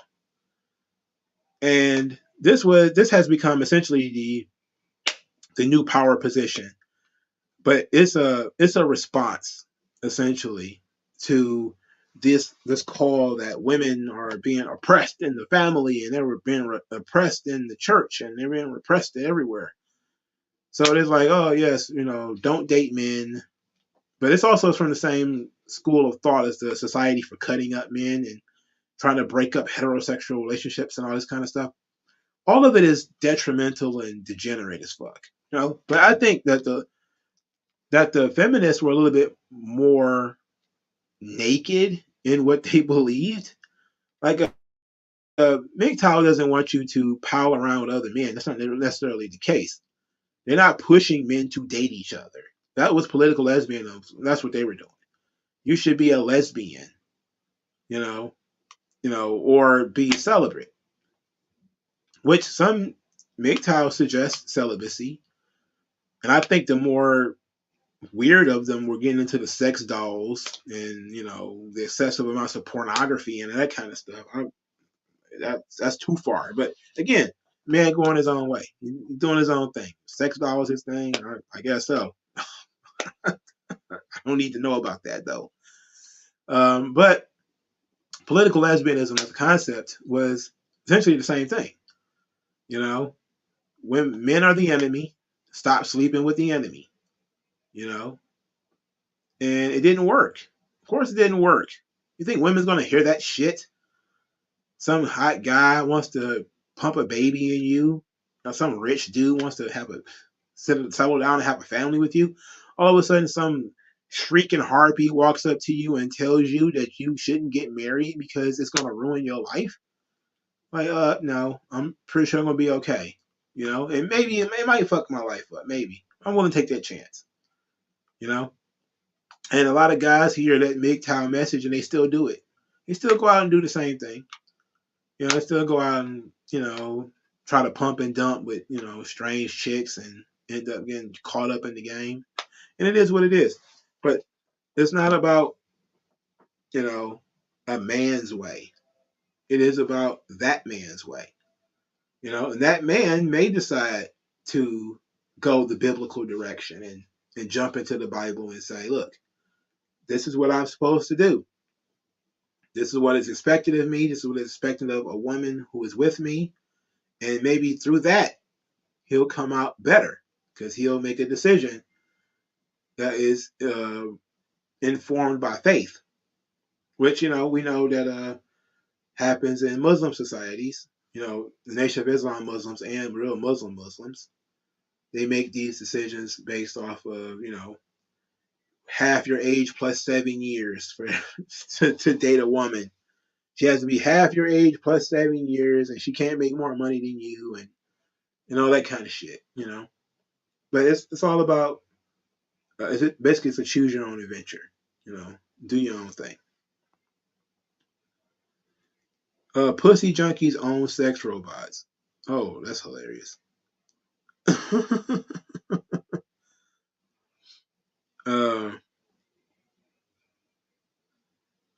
It says MGTOW F religion is gynocentric. F feminism. F religion is misogynistic. Same shit. Yeah, it is the same shit. The difference is one of those things is it's all about difference of perspective. A lot of MGTOW and feminism reject the same concepts. They both reject marriage. Feminists reject marriage, so do MGTOW, but for different reasons. But it's the same reason too. Women think that feminists think that marriage is oppressive to women and that a woman can't really bloom properly in a marriage under the thumb of some male and having her babies and distracting her from her ambitions.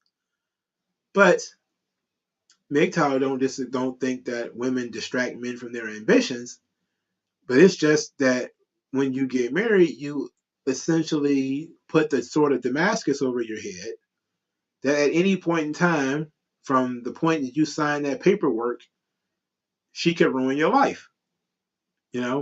But there's always this idea of could, where in feminism, it is endemic in the concept of a male and a female are getting married. Therefore, the male has more power. Ergo, the male is oppressing the female every single time, regardless of his income level, regardless of his race or religion. He's impressing them. Now, in religion isn't necessarily gynocentric. It's become gynocentric and cultural because only women go to church. Especially in the United States, it's very rare that you'll find men going to church. All right, women go to church. And therefore, the pastors and the reverends and everyone are bending over backwards to, appease the women. So that's why you don't hear the preachers and the pastors talking too much about out of wedlock childbirth anymore. They don't lecture women on having babies out of wedlock anymore. They don't do that. They don't talk about female accountability anymore. They don't talk too much about that because they are afraid that if they run the women off, they've got nothing. Because the men only come to talk to the women. It's just like a bar and a club at that point. The men show up dressed. Any man who shows up to church single is there to date. Period. He ain't there just to hear the word. He's there to date.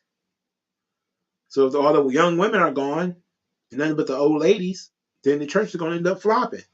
Because despite the fact that the old ladies tend to give and really participate in church, it's not really a winning demographic because they have they have set incomes. But you're not wrong. MGTOW and feminism do reject the same thing sometimes for different reasons, but it's a rejection of the same thing. Rejecting having babies. So it's not my favorite thing in the world. I can tell you that much. Um,